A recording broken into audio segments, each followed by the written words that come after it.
The cowboy dropped to his knees in the frozen mud, right there in the middle of Silver Creek's winter market. Josiah Cole, the richest rancher in the valley, knelt before a fat widow everyone despised, his voice cracking like breaking ice. "Please," he whispered, "I'll give you anything. My daughters are dying. They won't eat. They won't speak. And you're the only one my Annie has looked at in 3 months." If you're watching from anywhere in the world, drop your city in the comments below. I want to see how far this story travels. Subscribe, stay until the end, and witness a love that will break and rebuild your heart. 3 little girls stood at their mother's grave while the first snow of winter fell, and not one of them cried. Eliza, the eldest at 10 years old, gripped her middle sister's hand so tight her knuckles went white. Rosie, 6 and burning with fury, kicked the frozen dirt again and again until her father finally said, "Enough." And Annie, 4 years old, small as a whisper, hadn't spoken a single word since she'd watched her mama take her last breath 3 months ago. Josiah Cole stood behind his daughters like a man carved from Montana stone. His jaw was set. His eyes were dry. But Martha Goodwin, watching from 30 feet away at the edge of the cemetery, could see the fractures running through him. She knew that look. She'd worn it herself. The mourners dispersed slowly, black coats disappearing against the gray sky like crows scattering. Mrs. Prudence Whitmore lingered longest, her thin face arranged in practiced sympathy. "You'll need help with those girls, Mr. Cole," she said, her voice carrying across the frozen air. "A man alone with 3 daughters? It isn't proper. The church ladies can arrange—" "I'll manage." "But surely—" "I said I'll manage." Josiah's voice could have frozen the creek solid. Mrs. Whitmore's mouth tightened, but she retreated, gathering her skirts like she'd been personally insulted. Martha watched it all from her distance. She should leave. She'd go back to her little cottage and her candles and her grief and her loneliness. She had no business being here. But something held her feet to the frozen ground. The smallest girl, Annie, had turned her head, just slightly, just enough to look directly at Martha, with eyes that were too old for her tiny face. Martha felt the recognition like a physical blow. She sees it too, Martha thought. She sees that I understand. Then Josiah gathered his daughters, lifted Annie into his arms, and walked away without looking back. The 2 older girls followed in silence, Eliza rigid and controlled, Rosie still kicking at every rock in her path. Martha stood alone in the cemetery for a long time after they left. "I'm sorry, Catherine Cole," she whispered to the fresh grave. "I'm sorry I couldn't help you. I'm sorry no one could." The wind howled its answer, and Martha finally went home. 3 months later, the Saturday winter market was in full swing despite the bitter cold. Martha had positioned her table in the worst possible spot, tucked between the blacksmith's overflow and a wagon selling questionable tonics. Nobody wandered this far unless they were lost or looking for something shameful. That suited her fine. Her table held rows of beeswax candles, each one hand-dipped and perfect. Beside them sat a basket of gingerbread cookies, stars and hearts, and little men with raisin eyes. The smell of cinnamon and honey drifted through the frozen air. Not a single person had stopped. They walked past close enough to smell the lavender water the church ladies wore, close enough to hear their whispers. Such a shame. Let herself go completely. Poor Thomas Goodwin must be spinning in his grave. They say she ate so much she crushed that baby right inside her. Martha's hands clenched beneath her apron. 3 years, and the rumors still cut like fresh wounds. Her son had been stillborn. The doctor had said these things happened, that it wasn't her fault, that sometimes God simply called babies home before they could draw breath. But the town had decided differently. The town always decided differently. She was packing up. Not a single candle sold, not a single cookie bought, when she heard the commotion. Voices first, low and curious. Then the crowd parted like Moses had commanded it, and Josiah Cole walked through with his 3 daughters trailing behind him like little ghosts. He looked worse than he had at the funeral. His clothes were clean but rumpled. His jaw was shattered with days of beard. His eyes had the hollow look of a man who'd forgotten what sleep felt like. But it was the girls who made Martha's chest tighten. Eliza walked too straight, too careful, like she was holding the whole world on her small shoulders. Rosie stomped beside her, radiating fury at everyone and everything. And Annie? Annie was a wisp, a shadow, a child-shaped absence where a little girl should be. She didn't look at the market stalls, didn't react to the noise or the smells or the other children running past. She just drifted at her father's side, one hand clutching a worn rag doll, her eyes fixed on nothing. Martha remembered what the women had been saying for weeks. Those Cole girls haven't been right since their mother passed. The youngest won't eat, won't speak, just sits there like a little ghost. Poor man's tried everything. Doctors, prayers, even that new tonic from back east. Nothing works. Mark my words, that child's going to fade away, and there won't be a thing anyone can do. Martha watched them move through the market, Josiah checking items off some invisible list, the older girls following mechanically, and Annie floating along like she wasn't entirely there. Then Annie stopped. Just stopped, right in the middle of the crowd, her hand slipping free from her sister's grasp. "Annie!" Eliza spun around, panic flashing across her face. "Annie, you have to stay with—" But Annie wasn't listening. She was staring at something. She was staring at Martha's table. No, she was staring at the candles, at the small flame Martha had lit to keep her hands warm. The firelight reflected in Annie's enormous eyes, and for the first time in 3 months, there was something there besides emptiness. Martha didn't think. She just moved. She came around her table slowly, not wanting to startle the child, and knelt down in the snow, ignoring the cold that seeped through her skirts, ignoring the ache in her knees, ignoring everything except this little girl who was looking at light like she'd forgotten it existed. "Hello there," Martha said softly. Annie's eyes flickered to her face, just once, just briefly. "That's a pretty doll you've got," Martha continued, keeping her voice low and easy. "Did your mama make it for you?" Something shifted in Annie's expression. Pain, recognition, grief too big for such a small body. Martha reached into her apron pocket and pulled out a gingerbread star, still warm from the heat of her body. "I made too many of these today," she said, like it was the most natural thing in the world. "I was wondering if maybe you'd like one. No pressure, just if you're cold. Sugar helps with that, you know." She held out the cookie, palm flat, the way you'd offer a treat to a skittish horse. Annie stared at it. The market noise faded away. Martha could hear her own heartbeat, could feel the frozen ground biting through her skirts, could sense the crowd watching and whispering. She didn't care. All that mattered was this child. This tiny girl who'd stopped believing the world had anything good left to offer. Annie's hand moved. Slowly, carefully, like she was reaching through water. Her fingers, thin as bird bones, closed around the cookie. She lifted it, looked at it, turned it slightly, watching the way the sugar crystals caught the pale winter light. Then she took a bite. Martha stopped breathing. Annie chewed, swallowed.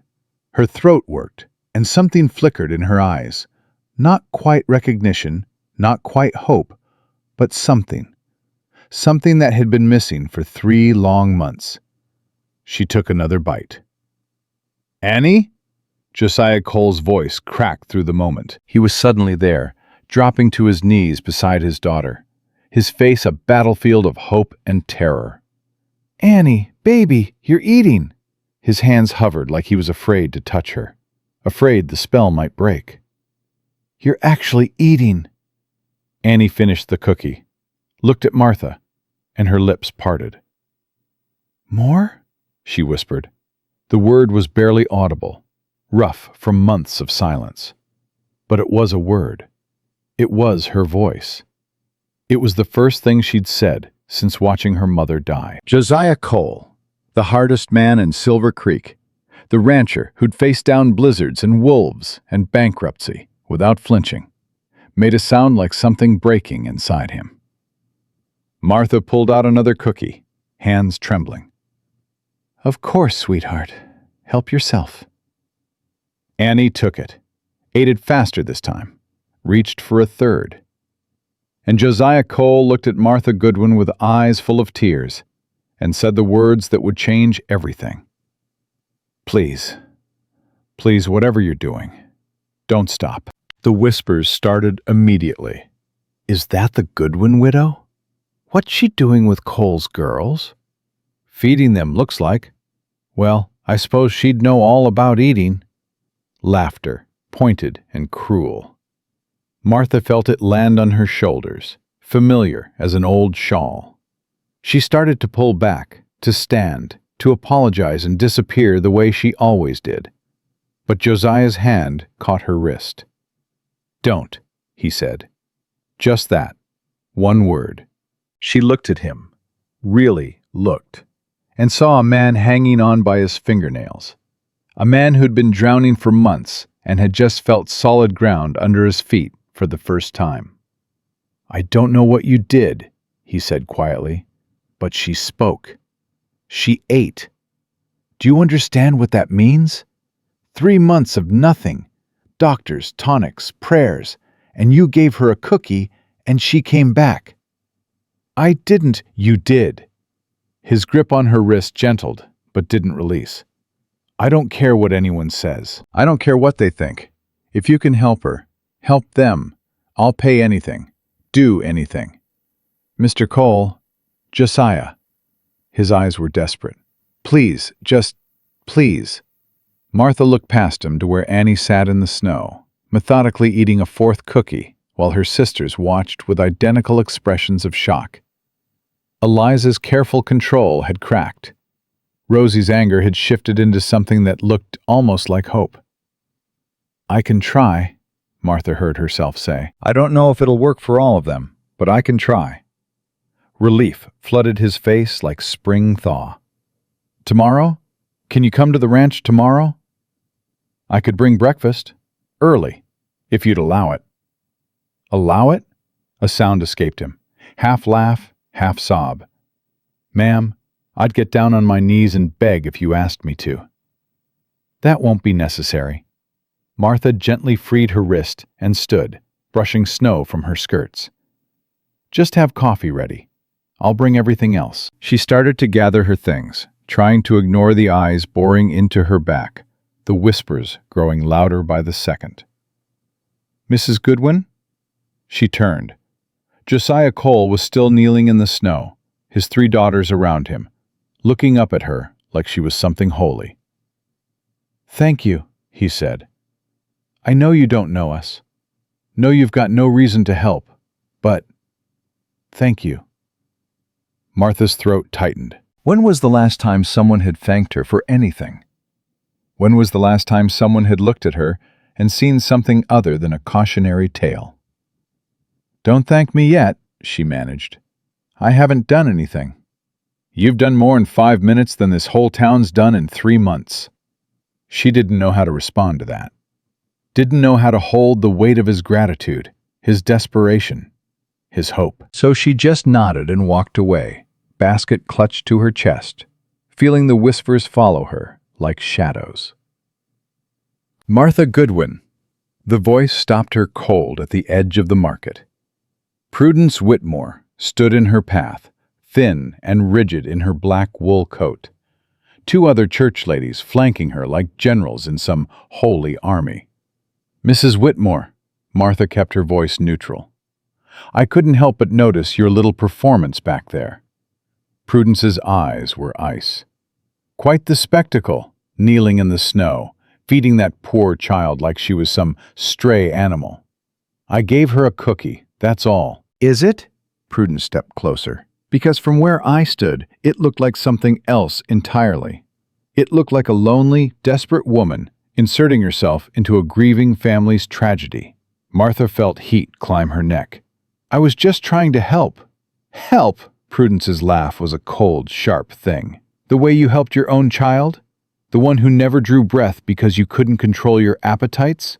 The words hit like a physical blow. Martha swayed, but held her ground. My son was stillborn.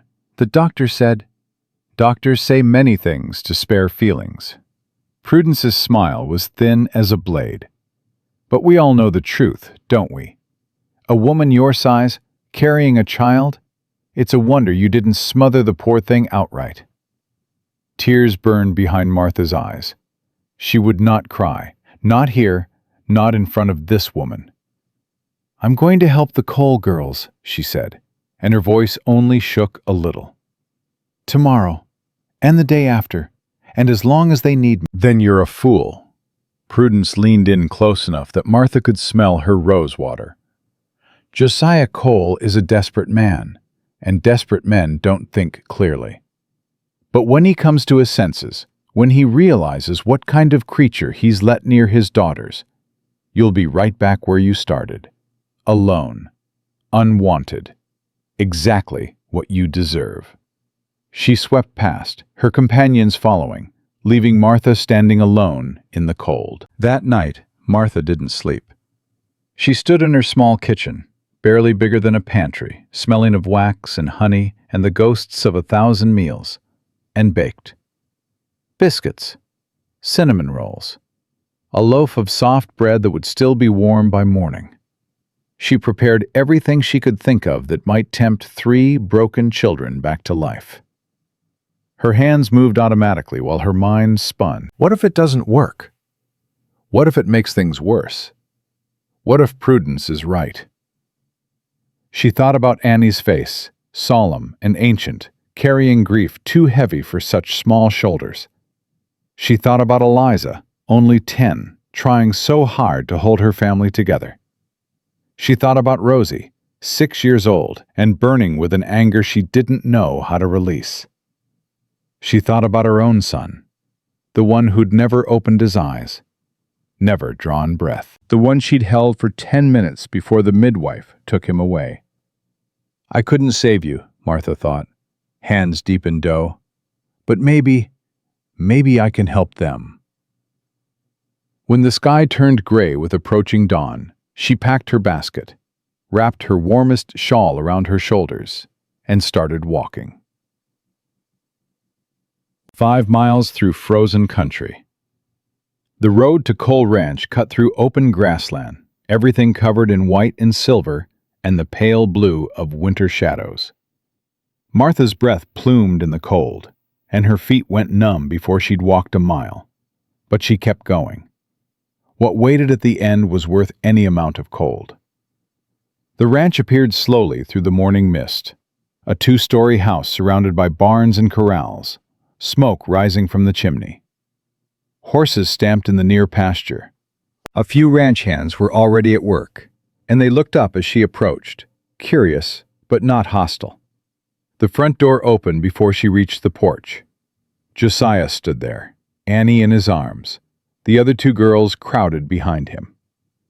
He looked like he hadn't slept either, dark circles under his eyes, jaw shadowed with stubble. But something had shifted in his expression. Hope. Fragile and terrified, but hope. You came, he said. I said I would. I know, He stepped back, letting her pass. Kitchen's through here. Martha followed him inside. The house was clean, but cold. Not in temperature, but in feeling. Everything was perfectly ordered, like a museum of a life that had stopped moving forward. No flowers on the tables, no curtains in the windows, no signs of children, except the 3 silent girls watching her with various degrees of suspicion. The kitchen was better. A fire crackled in the hearth, and someone had cleared the table and set out plates. Martha set down her basket and began unpacking without ceremony. "I didn't know what everyone liked," she said, her voice calm and easy. "So I brought a bit of everything. Biscuits, bread, cinnamon rolls. I'll do eggs once I see what you've got." "The pantry's full," Josiah set Annie down gently. "Take whatever you need." "Good." Martha found the butter, the eggs, the cream. She moved around the unfamiliar kitchen with purpose, not looking directly at the children, just working. "Someone want to show me where the skillets are?" Silence. Then Eliza stepped forward, her face carefully blank. "Bottom cabinet, left of the stove." "Thank you, sweetheart." The endearment slipped out automatically. Eliza flinched like she'd been struck. Martha pretended not to notice. She found the skillet, set it heating on the stove, and started cracking eggs. "I used to make these for my husband," she said, to no one in particular. "He said I made the best scrambled eggs in the territory. The secret's cream, not milk, and you have to take them off the heat before they look done." No response, but she felt eyes on her back, 3 sets of them, watching every move. She started humming. Nothing specific, just a low melody that filled the silence without demanding attention. The eggs sizzled. The smell of butter and herbs filled the kitchen. "That's Mama's song." The voice was small, barely audible. Martha turned slowly. Rosie was standing in the doorway, her little hands clenched into fists, her freckled face twisted with something between grief and rage. "I'm sorry," Martha said gently. "I didn't know. I can stop." "Don't stop." This from Annie, who had crept closer while Martha wasn't looking. "Mama sang it when she cooked. Don't stop." Martha's heart clenched. She turned back to the stove and kept humming, softer now, while she finished the eggs and plated them alongside warm biscuits and fresh butter. "Breakfast is ready," she said. "Sit wherever you like." She took her own seat at the end of the table, far enough from the girls to give them space, close enough to pass dishes. She fixed her own plate without fanfare and started eating, exactly like she had with Annie in the market. No performance, no pressure, just a woman having her morning meal. Josiah sat across from her, coffee cup clutched in white-knuckled hands, barely breathing as he watched his daughters. Eliza moved first. She sat down carefully, took a biscuit, split it open, buttered it with precise movements. She ate slowly, mechanically, but she ate. Rosie stomped to her chair and grabbed a cinnamon roll like she was angry at it. She took a huge bite, glaring at everyone, daring them to comment. And Annie climbed into the chair beside Martha, not across the table, beside her, close enough to touch. She reached for a biscuit, studied it, and whispered, "Like the cookie?" "Different kind of good," Martha said softly. "Try it and see." Annie took a bite, chewed, swallowed. "Good," she said, and the word was the sweetest thing Martha had ever heard. Josiah made a sound in his throat, half laugh, half sob, and had to turn away, pressing his hand over his eyes. Martha kept eating, kept humming between bites, kept pretending this was ordinary, that broken families came together over breakfast all the time, that hearts didn't piece themselves back together in moments exactly like this one. When the meal was over, she stood to clean up, and Annie slid off her chair to follow. "Can I help?" the little girl asked, her third sentence of the morning, more words than she'd spoken in months combined. "I'd like that very much," Martha said. They washed dishes together in comfortable silence, Martha washing, Annie drying with a towel almost bigger than she was. The older girls watched from the table, their expressions unreadable. "You're good at this," Martha said. Annie looked up at her with those ancient eyes. "Mama let me help sometimes. Before." Before. The word hung in the air like a ghost. "Your mama sounds like she was a wonderful woman," Martha said carefully. She was. Annie's voice was steady, matter-of-fact. She got sick, and then she died. I was there when it happened. She held my hand, and then she stopped. Behind them, Martha heard Josiah's sharp intake of breath, heard Eliza whisper, "Annie, don't." "It's all right," Martha said, kneeling down to meet Annie's eyes. "You can talk about her here. You can say whatever you need to say." "Really?" Annie's brow furrowed. "Everyone else gets sad when I talk about her. So I stopped talking." The simple logic of it broke Martha's heart. "I get sad too, sometimes," she admitted. "But that doesn't mean I want you to stop. Being sad together is better than being sad alone. Don't you think?" Annie considered this for a long moment. Then she nodded solemnly and went back to drying dishes. Martha stayed through lunch, then through dinner. Then, when a blizzard rolled in faster than anyone expected, and Josiah insisted she couldn't walk home in that weather, she stayed the night. The next morning she woke to a small hand poking her shoulder. "Martha, Martha, wake up!" She opened her eyes to find Annie standing beside the bed, still in her nightgown, hair wild from sleep. "You stayed," Annie whispered. "I stayed." "You'll come back tomorrow, too?" Martha looked at this fragile child, this little girl who'd lost everything and was just starting to believe she might not lose anything more.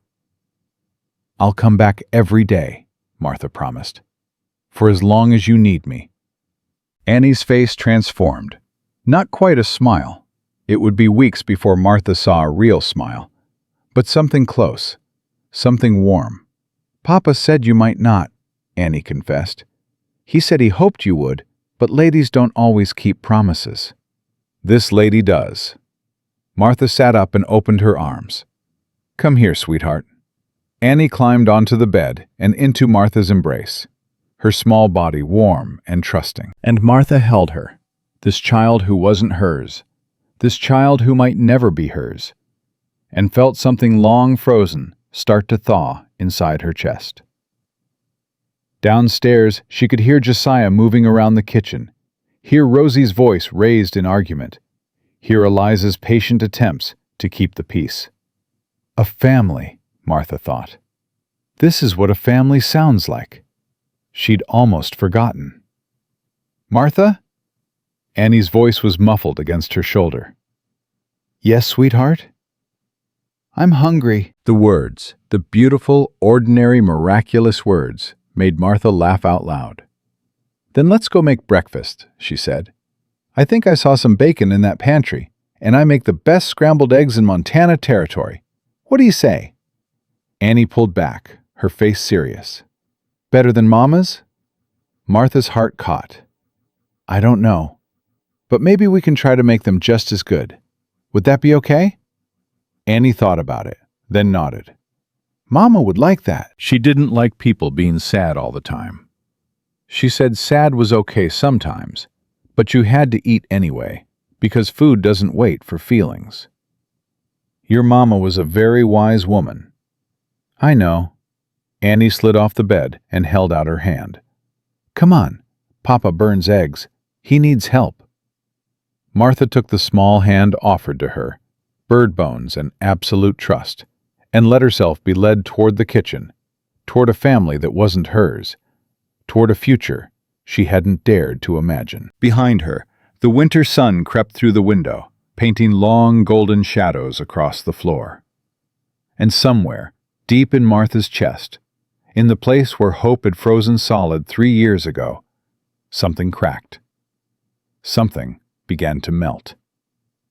Something, at last, began to heal. The days fell into a rhythm after that, each morning the same and somehow different. Martha would wake before dawn, bake until her hands ached, and walk the 5 miles to Cole Ranch, through whatever weather Montana decided to throw at her. Snow, sleet, wind that cut like broken glass, none of it mattered. What waited at the end of that road was worth any amount of suffering.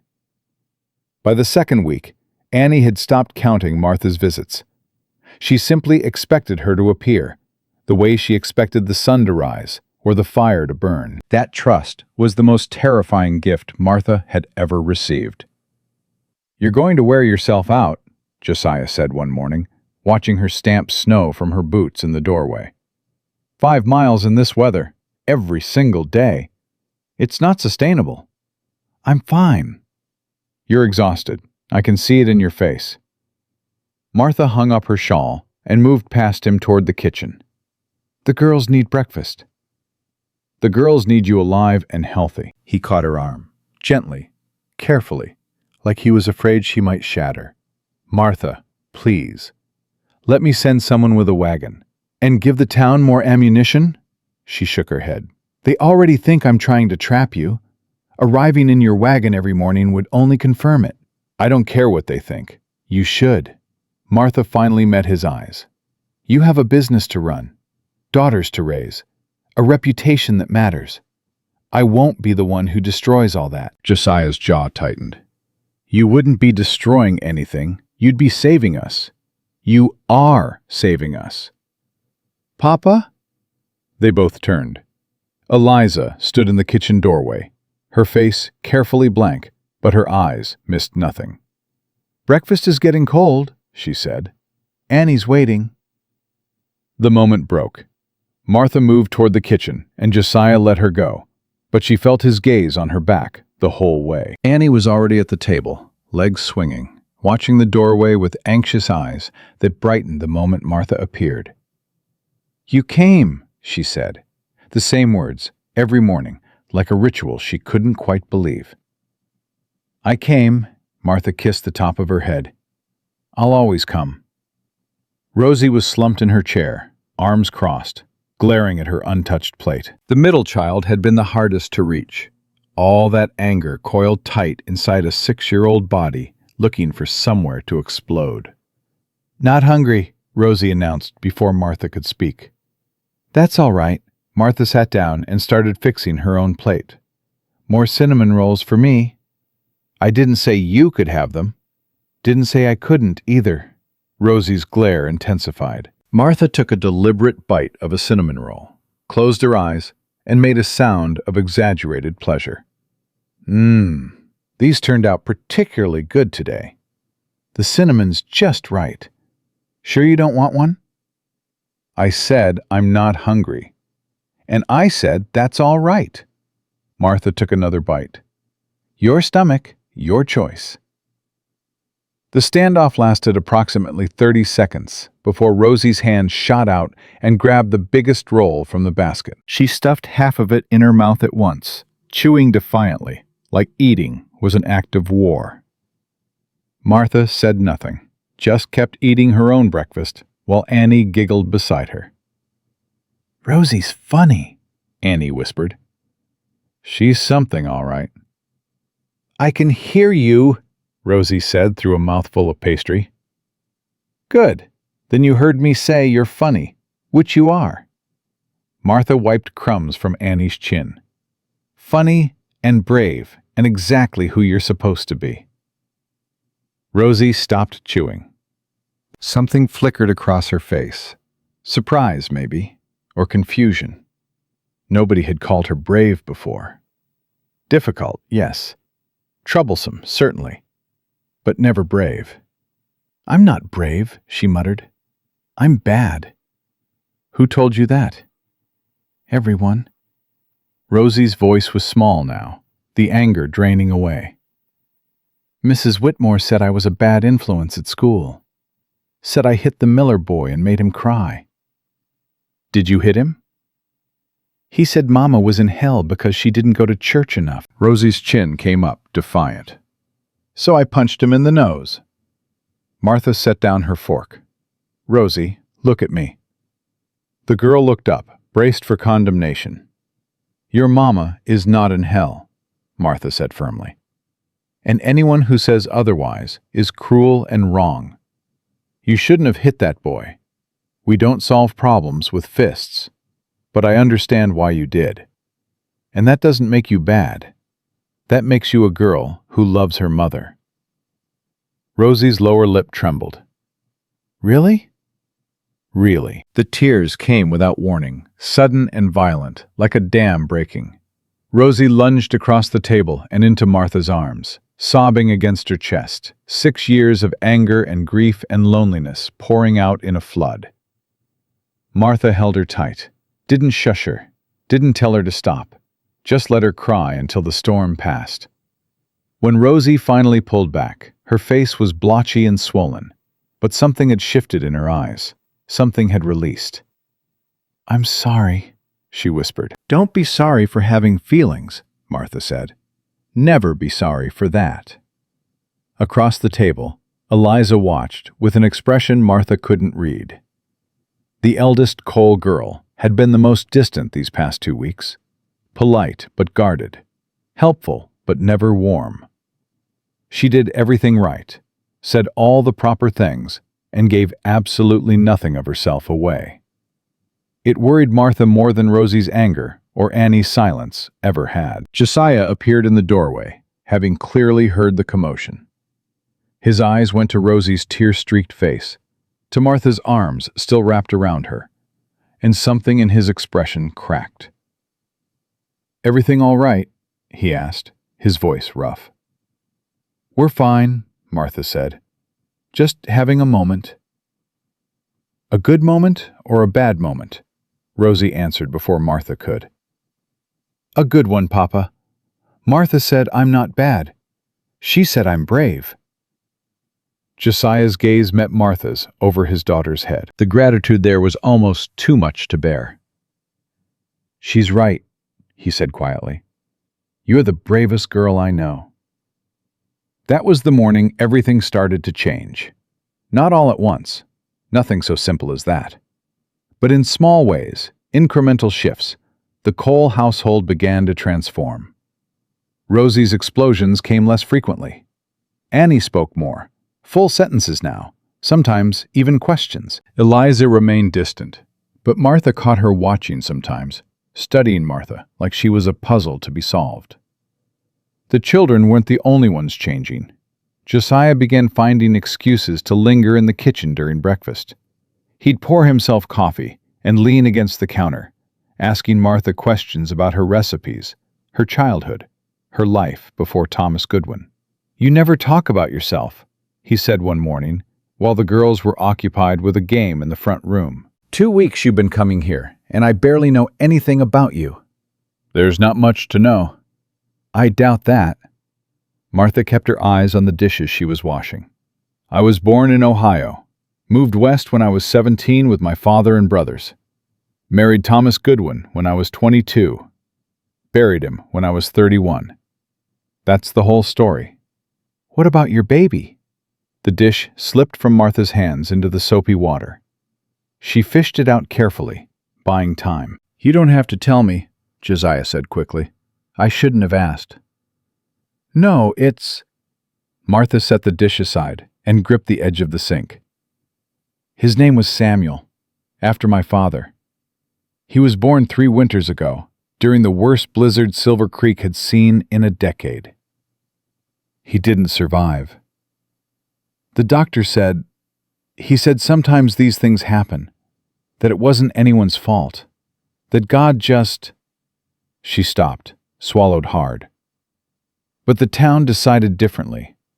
They decided I was too fat, too indulgent, too weak. They decided I must have done something wrong, or God wouldn't have taken him." "Martha, it's all right. I've made my peace with it." The lie tasted bitter on her tongue. "The only thing that matters now is that I can help your girls.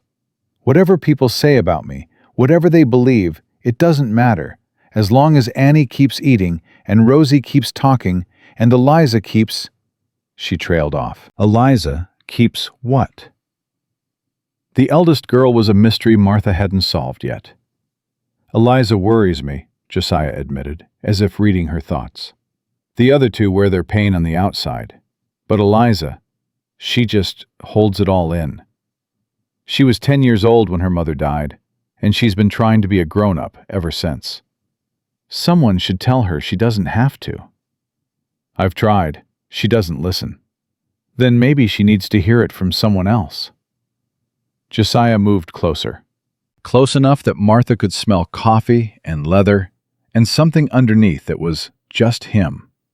She needs to hear it from you, he said quietly. They all do.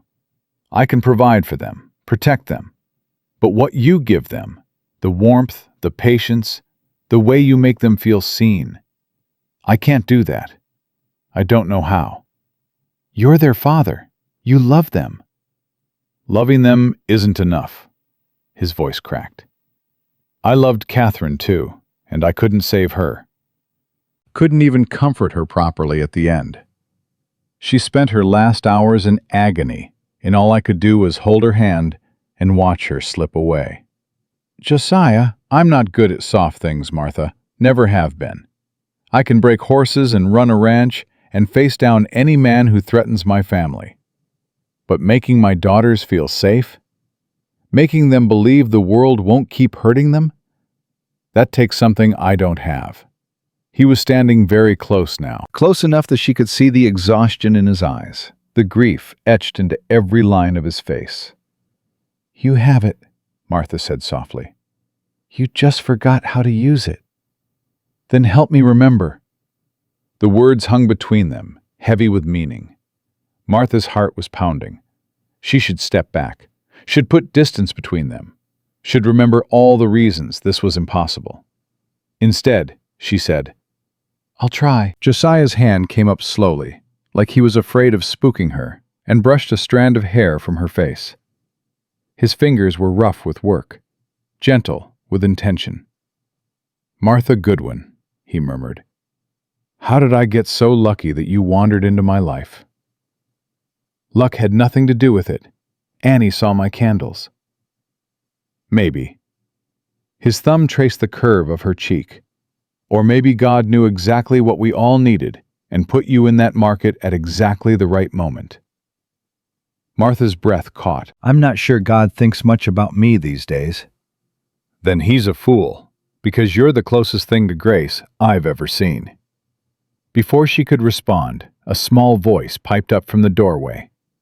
Are you going to kiss her, Papa? They sprang apart like guilty teenagers. Annie stood watching them, her expression curious but not upset. No, Josiah said quickly. No, we were just talking. Mama used to look at you like that, Annie observed, before she'd kiss you. I remember. Martha's face burned. She busied herself with the dishes, unable to meet Josiah's eyes. Annie, sweetheart, Josiah said, his voice strained, why don't you go play with your sisters? Are you going to marry Martha? The question hit like a thunderclap. Martha dropped another dish. Josiah made a strangled sound. It's not appropriate to ask things like that, Annie. Why not? I like Martha. Rosie likes Martha. Even Eliza likes Martha, even though she won't say so. Annie cocked her head. If you married her, she could stay forever. She wouldn't have to walk home in the snow anymore.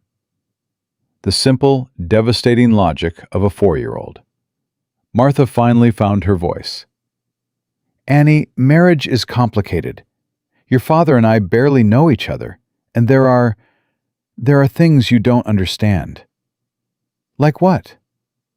Like the fact that people in town don't like me very much. If your father married me, they might stop liking him too. They might be mean to you and your sisters. People are already mean, Annie said matter-of-factly. They whisper about Mama. They whisper about Papa. They whisper about us. She shrugged, impossibly worldly for a 4-year-old. At least if you were here, we'd have someone to be mean with. Martha didn't know whether to laugh or cry. She settled for kneeling down and pulling Annie into a hug. You're too smart for your own good, she murmured against the girl's hair. Mama said that too. Annie pulled back and looked at her seriously. I don't want you to go away, Martha. Promise you won't go away? There it was again, that terrible, beautiful word. Promise. I promise I'll stay as long as you need me, Martha said carefully. But sweetheart, I can't promise forever. Nobody can promise forever. Mama promised, Annie said quietly. She promised she'd always be here. And then she wasn't. Martha's heart shattered into 1,000 pieces. I know, baby. I know. She didn't break her promise on purpose, Annie continued, her voice taking on that too-old quality Martha had come to recognize. She got sick, and she tried to stay, but her body wouldn't let her. That's different from choosing to leave. Yes, that's very different. So if you leave, it would be because you chose to. Annie's eyes were sharp now, piercing. That would be worse than what Mama did. That would be on purpose. Out of the mouths of babes, Martha looked up at Josiah, who stood frozen in the middle of the kitchen, his face a mask of pain and hope and something that looked almost like love. I won't choose to leave, Martha said finally, the words feeling like a vow. As long as you want me here, as long as your father allows it, I will keep coming back. What if the mean people make you go? Then I'll fight them. Annie considered this. You'd fight for us? Yes. Even though we're not your family? Martha cupped the child's face in her hands. Family isn't always about blood, sweetheart. Sometimes it's about choice. Sometimes it's about showing up every day, even when it's hard. And I choose to show up for you, for all of you. Annie's smile was like the sun breaking through winter clouds. I think, she said solemnly, you should definitely marry Papa. Josiah coughed. Martha's face went crimson, and somewhere in the front room, Rosie's voice rang out. What did Annie say? Did she say marry? Is Martha going to marry Papa? Eliza, did you hear that? The chaos that followed, Rosie's excited interrogation, Eliza's mortified silence, Josiah's fumbling attempts at explanation, dissolved any remaining tension. By the time Martha finally managed to escape to the porch for some cold air and privacy, she was laughing despite herself. She stood there, breathing in the frozen air, watching her breath plume white against the gray sky, and tried to untangle the knot of emotions in her chest. She should be horrified, should be running as fast as her legs could carry her, away from this impossible situation, these impossible feelings, this family that was starting to feel like her own. Instead, she felt something she hadn't felt in years. She felt home. I should apologize for Annie. Josiah had followed her onto the porch. He stood a careful distance away, hands shoved in his pockets, breath fogging in the cold. She doesn't know what she's saying, he continued. She's 4. She doesn't understand how these things work. Maybe she understands better than we do. Josiah's head came up sharply. What? Martha kept her eyes on the distant mountains. She sees something between us. She's not wrong. Something's changed these past 2 weeks, and we both know it. Silence, long and heavy, filled with everything neither of them could say. I can't, Josiah finally said. Not yet. It's too soon. Catherine's only been gone 4 months, and the girls, they're still healing, and the town would... I know. Martha turned to face him. I'm not asking for anything, Josiah. I'm just saying, we can't pretend there's nothing here. That's not fair to either of us. So what do? We take it slow. We focus on the girls. We let whatever this is, breathe. And when the time is right, if the time is ever right, we figure out the rest. Josiah studied her face for a long moment. Then, slowly, he nodded. You're a remarkable woman, Martha Goodwin. I'm a woman who makes good biscuits and happens to understand grief. There's nothing remarkable about that. There's everything remarkable about that. He moved closer, just 1 step, but it felt like a declaration. I'm not going to promise you anything, not yet, but I want you to know, whatever happens, Whatever the town says or does, you have a place here, with us, for as long as you want it." Martha's eyes burned with tears she refused to shed. "That's more than I ever expected." "It's less than you deserve." They stood there in the cold, not quite touching, not quite apart. Two wounded people finding their way towards something that might be healing. Then the front door banged open and Rosie burst out. "Martha! Martha, come quick!" "Eliza's crying, and she won't tell us why, and she locked herself in the bedroom, and I tried to kick the door open, but it wouldn't work, and—" Martha was moving before Rosie finished her sentence, Josiah right behind her. Eliza. The careful one. The controlled one. The girl who held everything inside had finally broken. And somehow, Martha knew, this would be the hardest rescue of them all. The door to the girl's bedroom was indeed locked. From within came the sound of muffled sobbing, raw, desperate sounds that spoke of grief held too long and released too suddenly. "Eliza?" Martha knocked gently. "Sweetheart, it's Martha. Can you open the door?" "Go away." The words were barely audible through the wood. "Just go away. I'm fine." "You're not fine, and that's okay. Nobody's fine all the time." "I said go away!" The venom in the young voice made Martha flint. Behind her, Josiah started forward, but she held up a hand to stop him. "Let me," she murmured.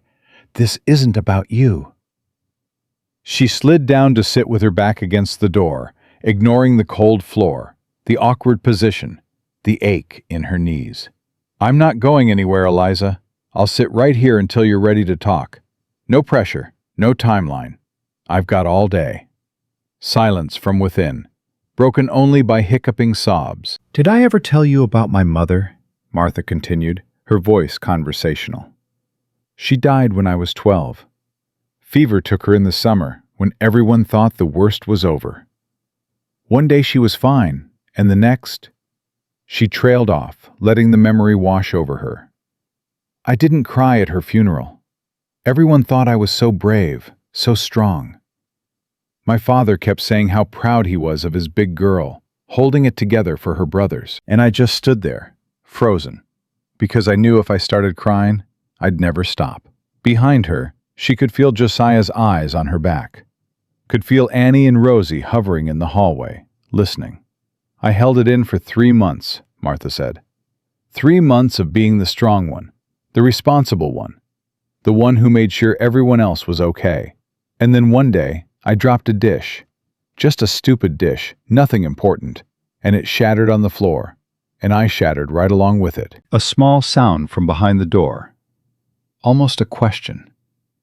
"I cried for 2 days straight," Martha continued.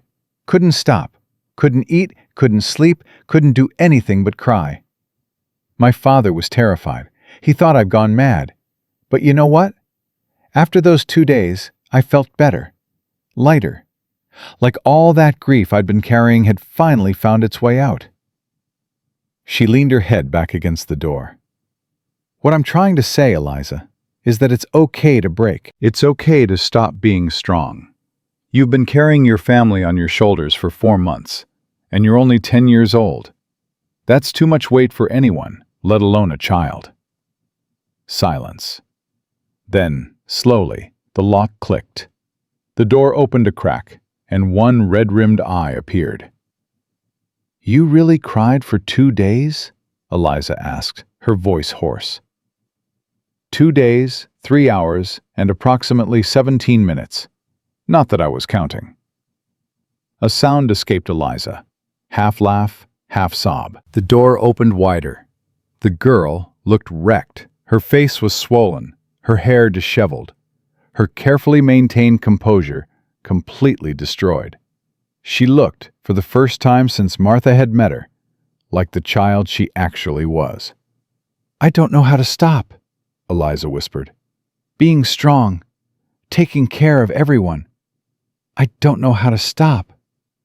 Martha held out her arms. "Then let me show you." Eliza collapsed into her embrace, and the sobs that came were different from Rosie's explosive grief, or Annie's quiet tears. These were deep, wrenching things, the sound of a child who'd been pretending to be an adult for far too long. Martha held her through all of it. Didn't tell her to hush, didn't tell her it would be okay. Just held on while the storm raged. At some point, she felt other small bodies join them. Annie pressed against her side. Rosie wrapped her arms around both Martha and Eliza, and Josiah sank down beside them, his large hand covering Martha's where it rested on Eliza's back. A family, broken and healing and perfectly imperfect. When the tears finally slowed, Eliza pulled back and looked at Martha with something new in her eyes, something that looked almost like trust. "I'm scared," she admitted. "All the time. I'm scared that something bad will happen again, and I won't be able to stop it, and everyone will leave, and I'll be alone." "You won't be alone," Martha said firmly. "You have your father, your sisters, and you have me." "But you're not our mother." "No, I'm not." Martha cupped Eliza's face in her hands. "I'm not trying to replace your mother. No one could ever do that. But I can be here for you.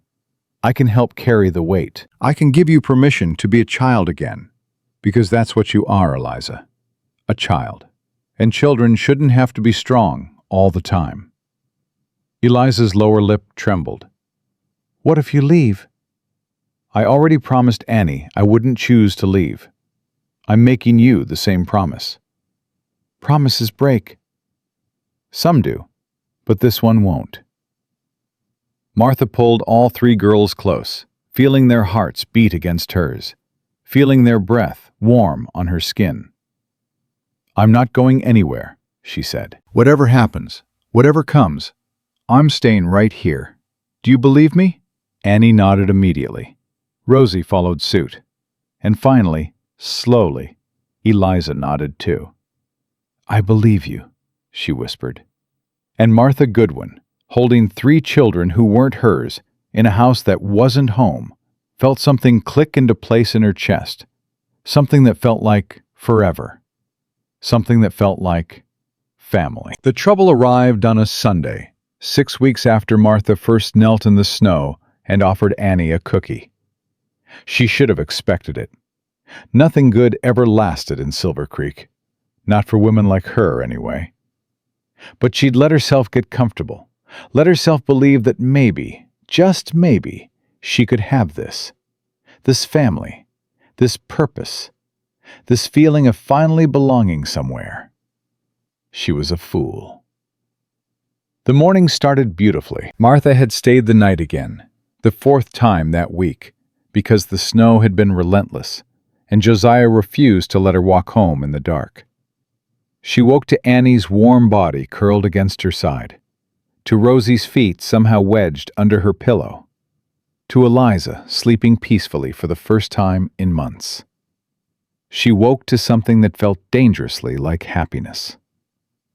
Josiah was already in the kitchen when she came downstairs, coffee brewing, fire crackling. He looked up when she entered, and the smile that crossed his face made her heart stutter. "Morning," he said. "Morning."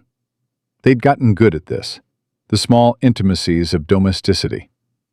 She'd fix breakfast while he read the paper. The girls would tumble downstairs in various states of wakefulness.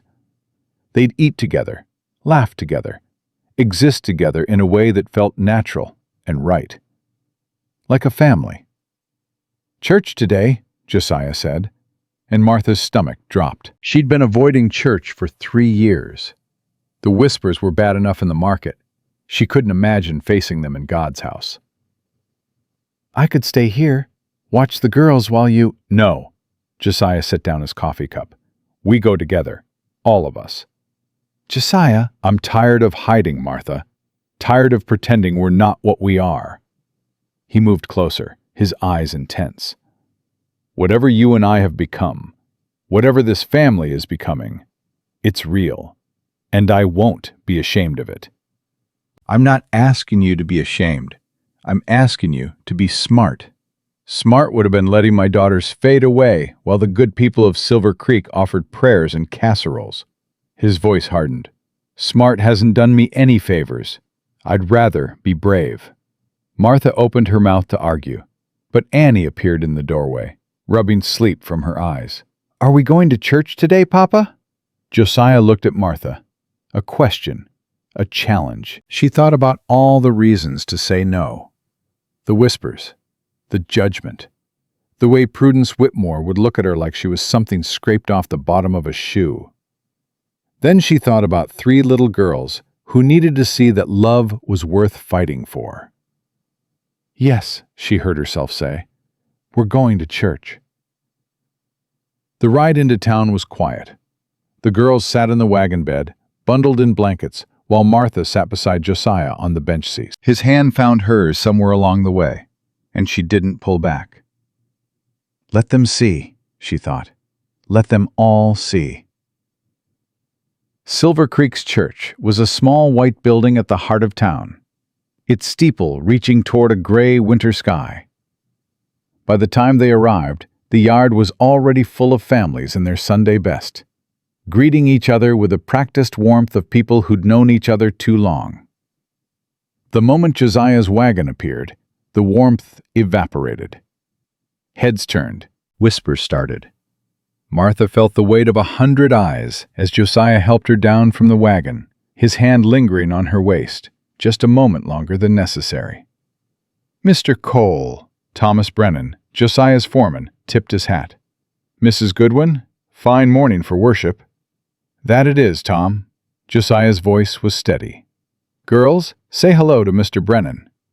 Hello, Mr. Brennan, the 3 girls chorused, Annie's voice slightly louder than her sister's. The crowd parted reluctantly as they walked toward the church doors.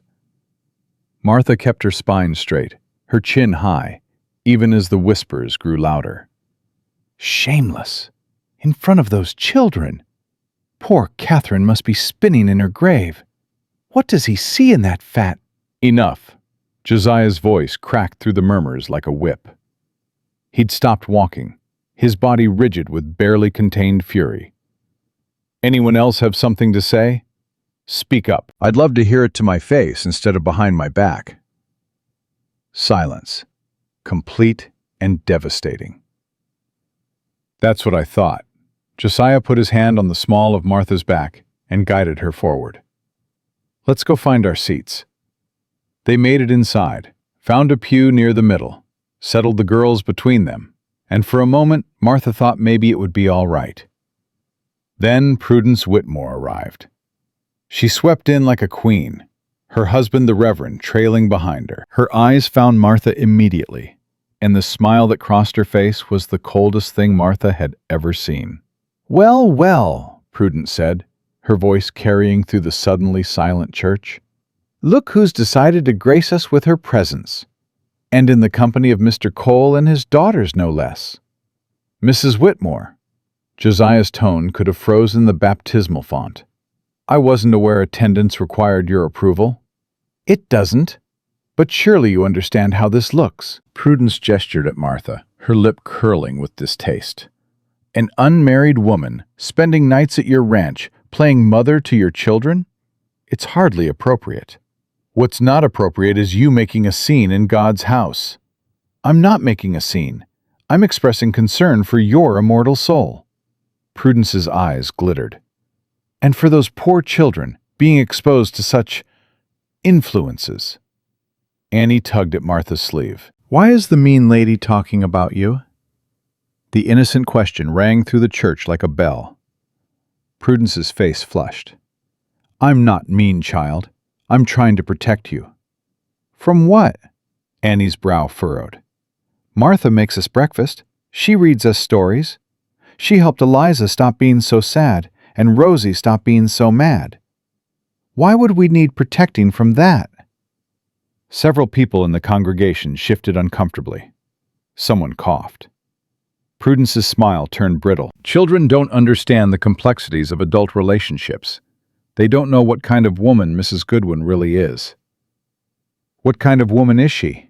Eliza spoke up now, her voice steady despite the fear in her eyes. She's kind. She's patient. She's the only person who actually helped us when Mama died. What kind of woman is that, Mrs. Whitmore? The kind who preys on grieving families. Prudence spat the words. The kind who uses tragedy to insert herself where she doesn't belong. The kind who... That's enough. Reverend Whitmore finally stepped forward, his face troubled. Prudence, this isn't the time or place. The time and place is exactly when sin is parading itself in public, Nathaniel.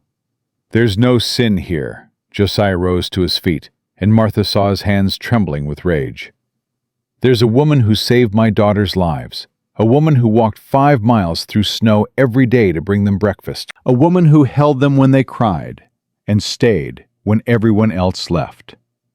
He looked around the church, meeting eyes that tried to look away.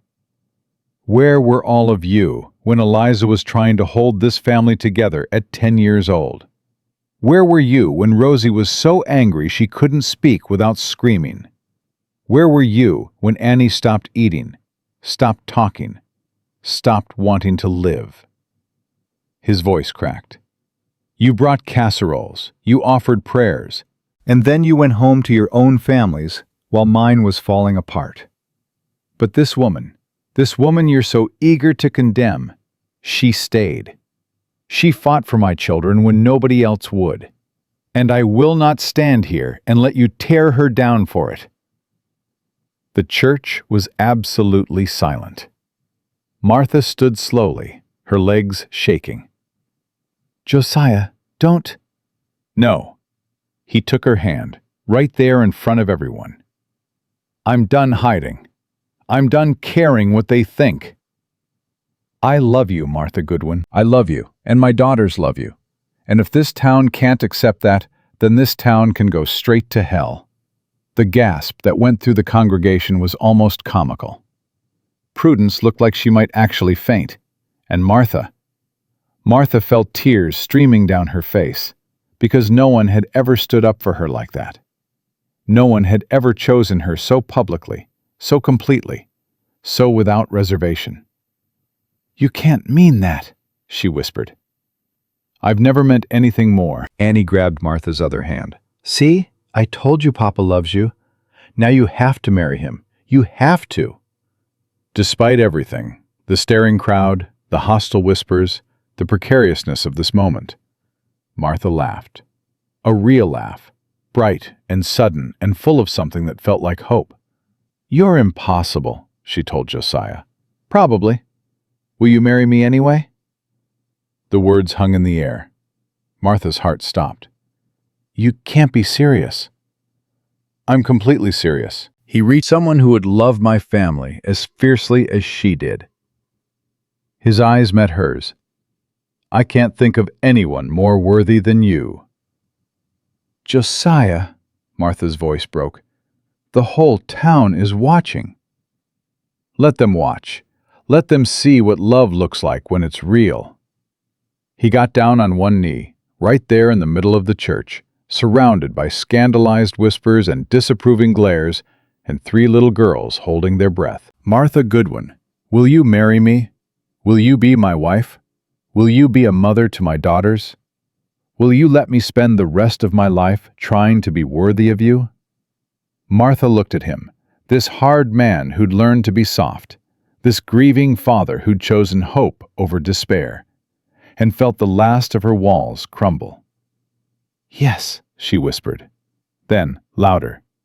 Yes, yes, I'll marry you. Annie shrieked with joy.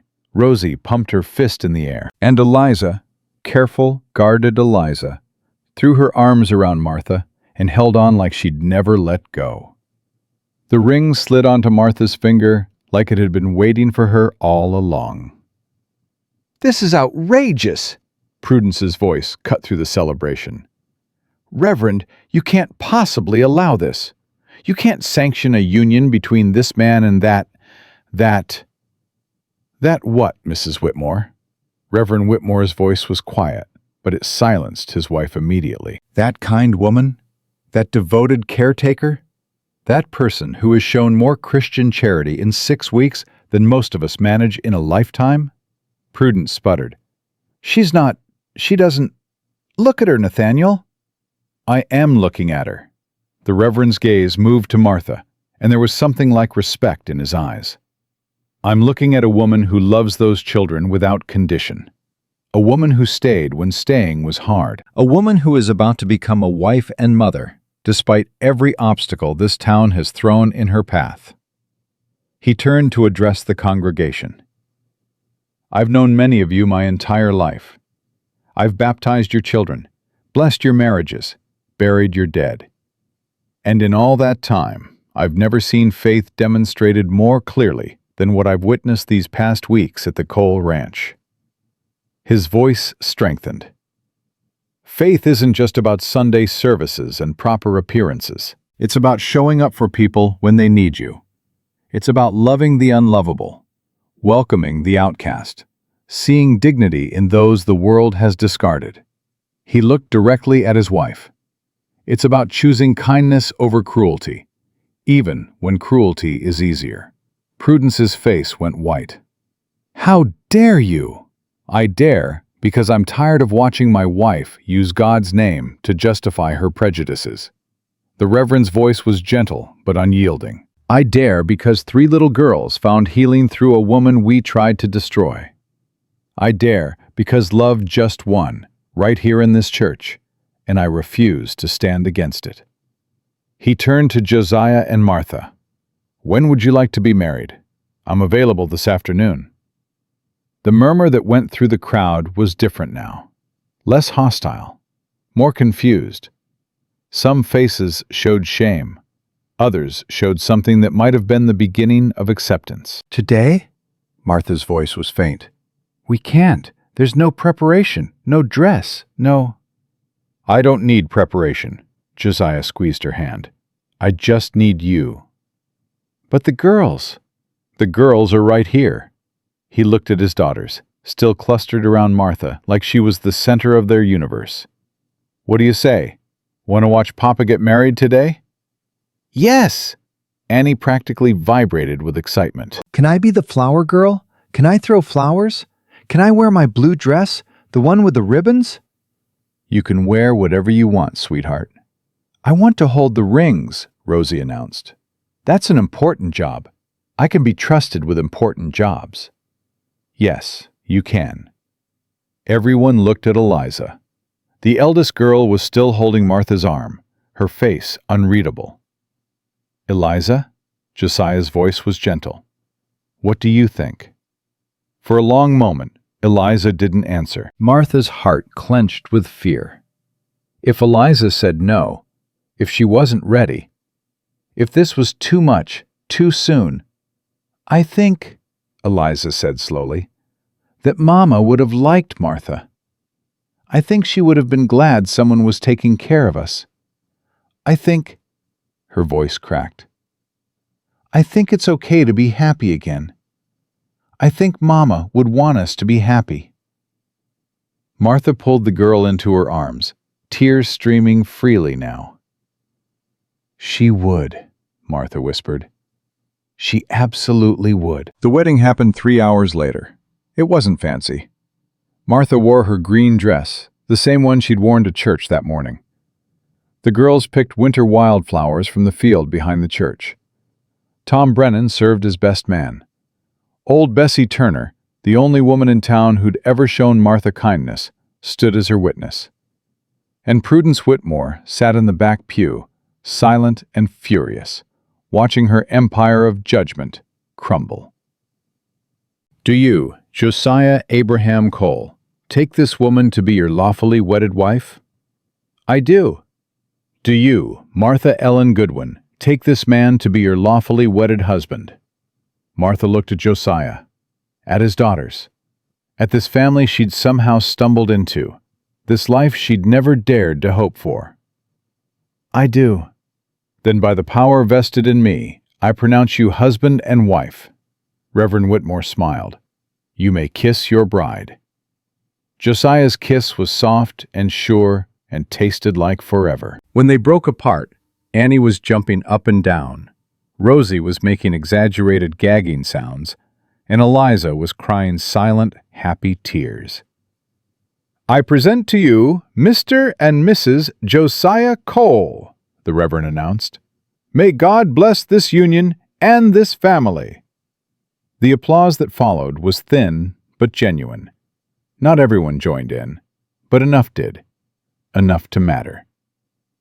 As they walked back down the aisle, husband and wife now, a family in every legal and moral sense, Martha caught Prudence's eye. The older woman's face was twisted with fury and something else, something that looked almost like fear. Martha smiled at her. Not in triumph, not in malice, just a simple acknowledgement of victory. Prudence looked away first. That evening, back at the ranch that was now truly her home, Martha stood in the kitchen making dinner while her daughters, set the table. Her daughters. The words still didn't quite feel real. "You're smiling," Josiah said, coming up behind her and wrapping his arms around her waist. "You've been smiling for hours. It's starting to worry me. Can't a woman smile on her wedding day? A woman can do anything she wants on her wedding day." He pressed a kiss to her hair. "I just want to make sure you're not having second thoughts." Second thoughts about marrying a stubborn rancher with 3 wild daughters and half a town ready to run me out on a rail? Martha pretended to consider. "No second thoughts so far." "Good." His arms tightened.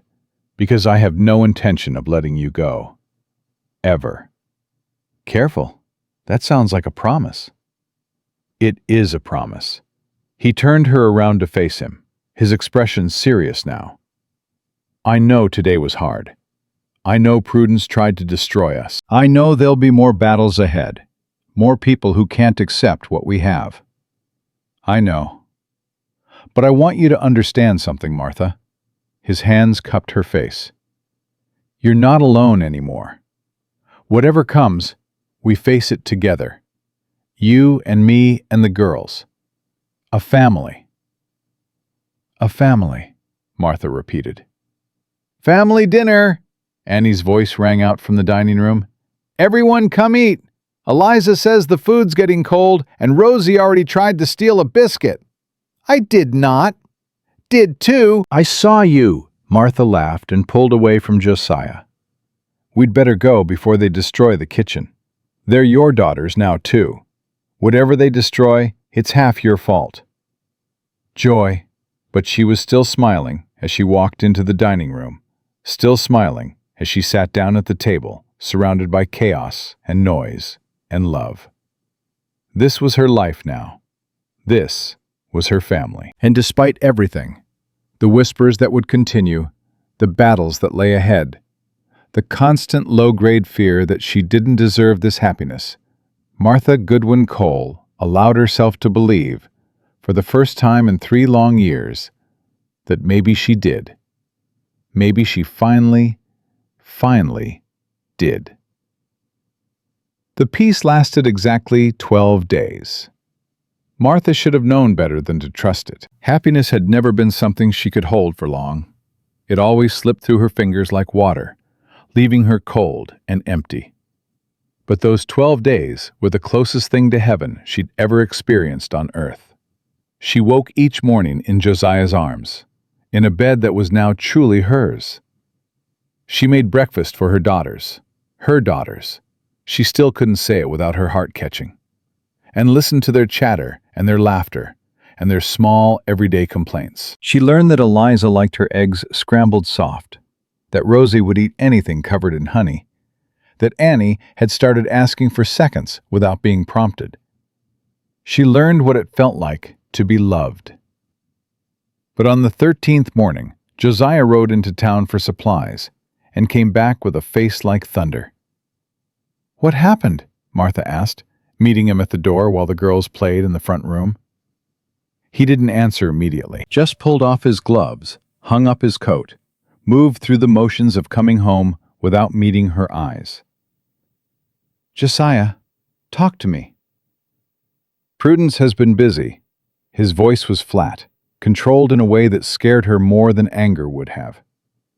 "She's been writing letters to the territorial authority, to the church board in Helena, even to the newspaper in Butte."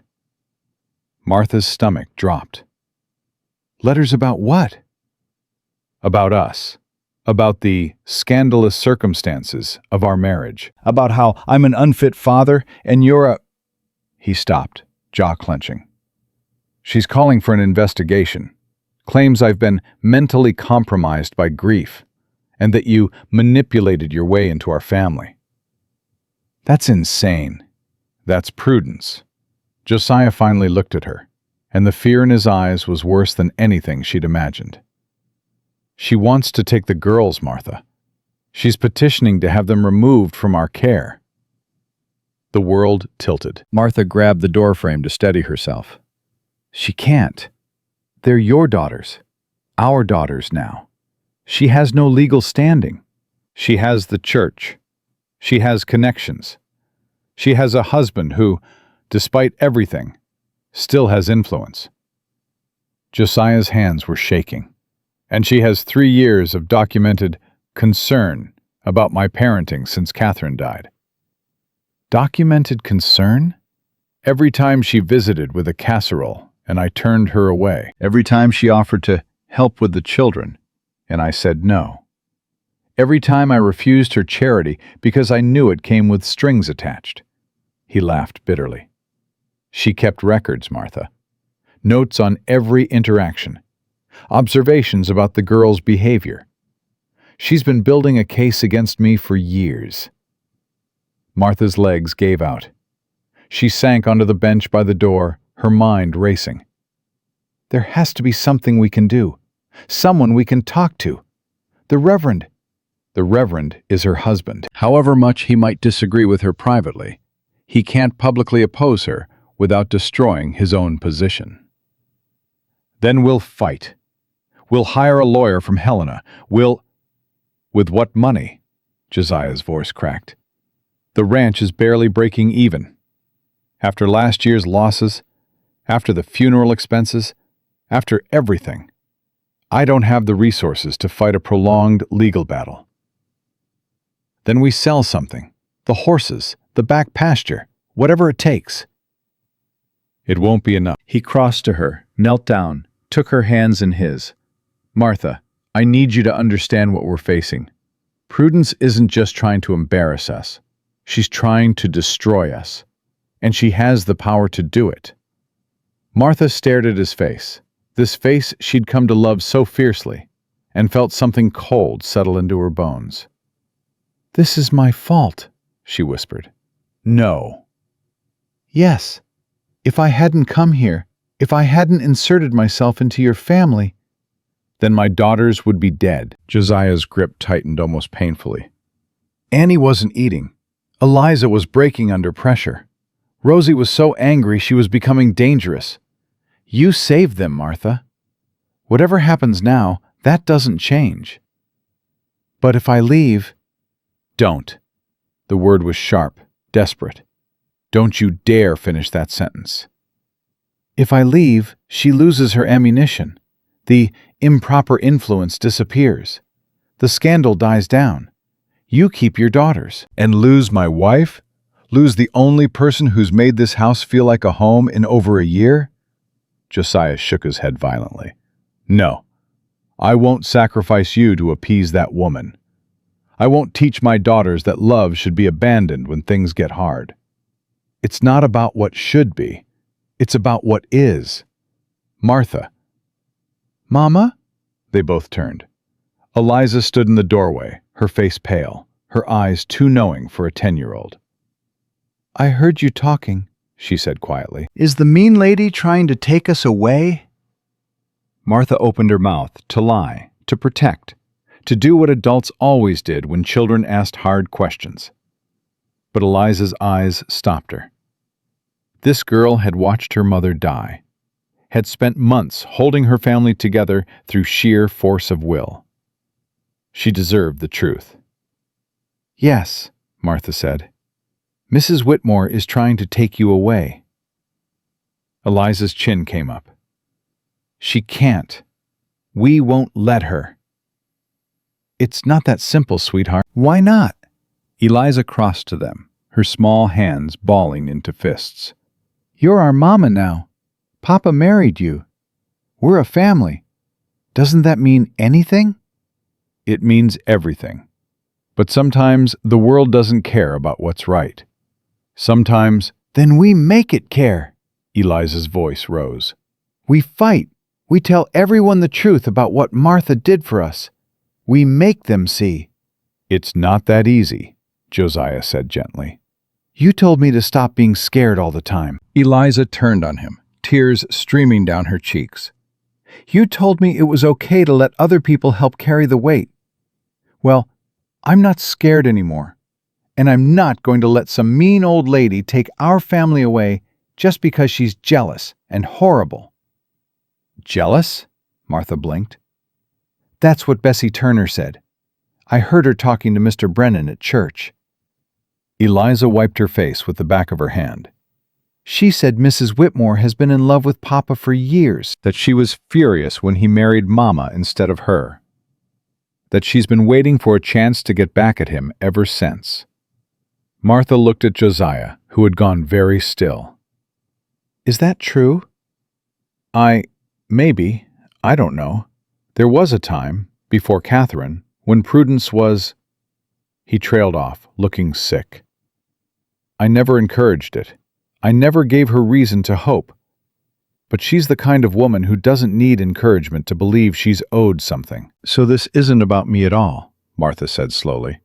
It's about her wounded pride, her jealousy. Does it matter? The result is the same. It matters because jealousy makes people sloppy. Martha's mind was racing now, pieces clicking together. It matters because a woman acting out of wounded vanity will have made mistakes, will have enemies, will have left a trail of people she's hurt, who might be willing to speak against her. What are you suggesting? I'm suggesting we stop playing defense. Martha stood, feeling something fierce and determined kindle in her chest. Prudence Whitmore has spent years building a case against you. Fine. Let's spend the next few weeks building a case against her. Josiah stared at her. You want to fight. I want to protect my family. She met his eyes steadily. You said you loved me because I was strong, because I stayed when staying was hard. Well, I'm staying now, Josiah, and I'm fighting. Are you with me? Something shifted in his expression. The despair faded, replaced by something that looked almost like hope. I'm with you. Always. Good. Martha turned to Eliza. Sweetheart, go get your sisters. We're having a family meeting. The family meeting happened in the kitchen, because that's where the Cole family always came together now. Annie sat on Martha's lap. Rosie perched on the counter, despite being told twice to get down. Eliza stood by her father's side, looking older than her years. Here's what's happening, Martha said, her voice calm and clear. A woman named Mrs. Whitmore is trying to tell lies about our family. She wants to take you girls away from your papa and me. Why? Rosie's voice was explosive with outrage. Because she's a bully, and bullies hurt people when they don't get what they want. Then we should punch her, Rosie said decisively. That's what you do with bullies. We're not going to punch anyone. Martha almost smiled. We're going to be smarter than that. We're going to find people who know the truth about Mrs. Whitmore. People she's hurt before. People who might be willing to tell their stories. Like what kind of stories? Eliza asked. I don't know yet. But everyone has a past, sweetheart. Everyone has made enemies. And a woman as cruel as Prudence Whitmore has probably made more than most. Annie tugged on Martha's sleeve. Will the mean lady take us away from you? No. Martha's voice was fierce. I won't let that happen. None of us will. Promise? There was that word again. That terrifying, beautiful word that kept demanding things from her. I promise to fight with everything I have, Martha said carefully. I promise to never give up. I promise that whatever happens, we face it together. Annie considered this, then nodded. That's a good promise. I think so too. The next few weeks were the hardest of Martha's life, and that was saying something, considering all she'd survived. She started with Bessie Turner, the old woman who'd served as her witness at the wedding. Bessie was 70 years old, sharp as a tack, and had lived in Silver Creek longer than almost anyone.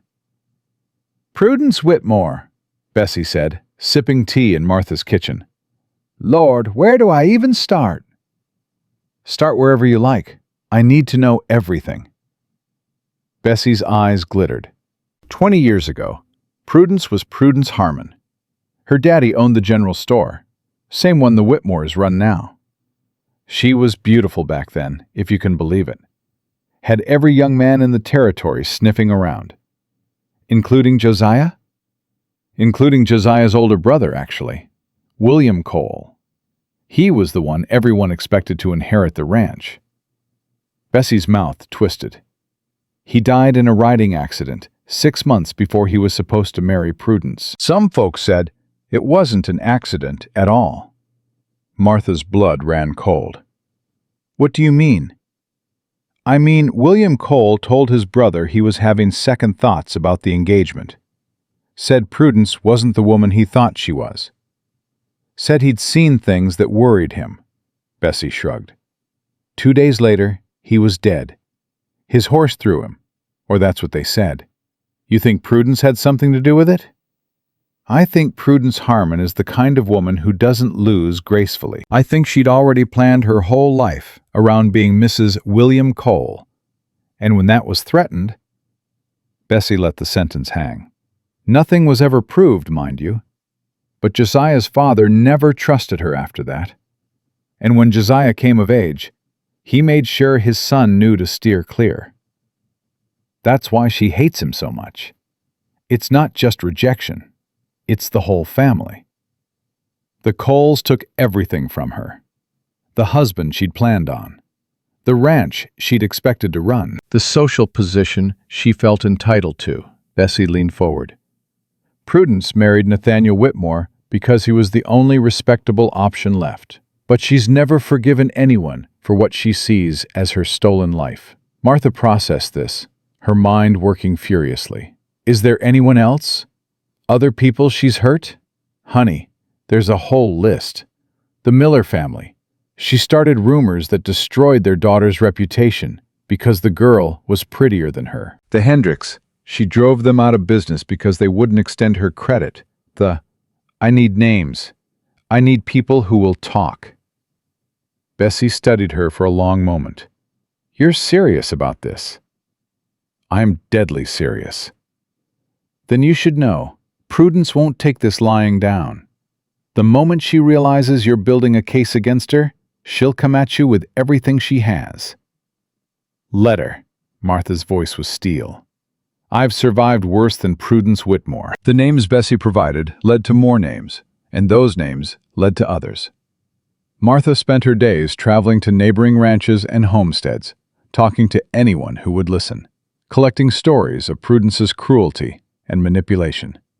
The pattern that emerged was damning. A young woman driven to near suicide by malicious gossip. A family bankrupted by false accusations. A hired hand fired and blacklisted because he'd rebuffed Prudence's advances. Story after story of a woman who used her position to destroy anyone who crossed her. But collecting stories was only half the battle. Martha also needed to prove that she and Josiah were fit parents, that the girls were thriving under their care. Dr. Samuel Gray provided the medical evidence. Those children are healthier than I've ever seen them, he said, signing a letter to that effect. Annie's gained nearly 5 pounds. Eliza's stopped having headaches. Rosie's temper tantrums have decreased significantly. Whatever you're doing, Mrs. Cole, keep doing it.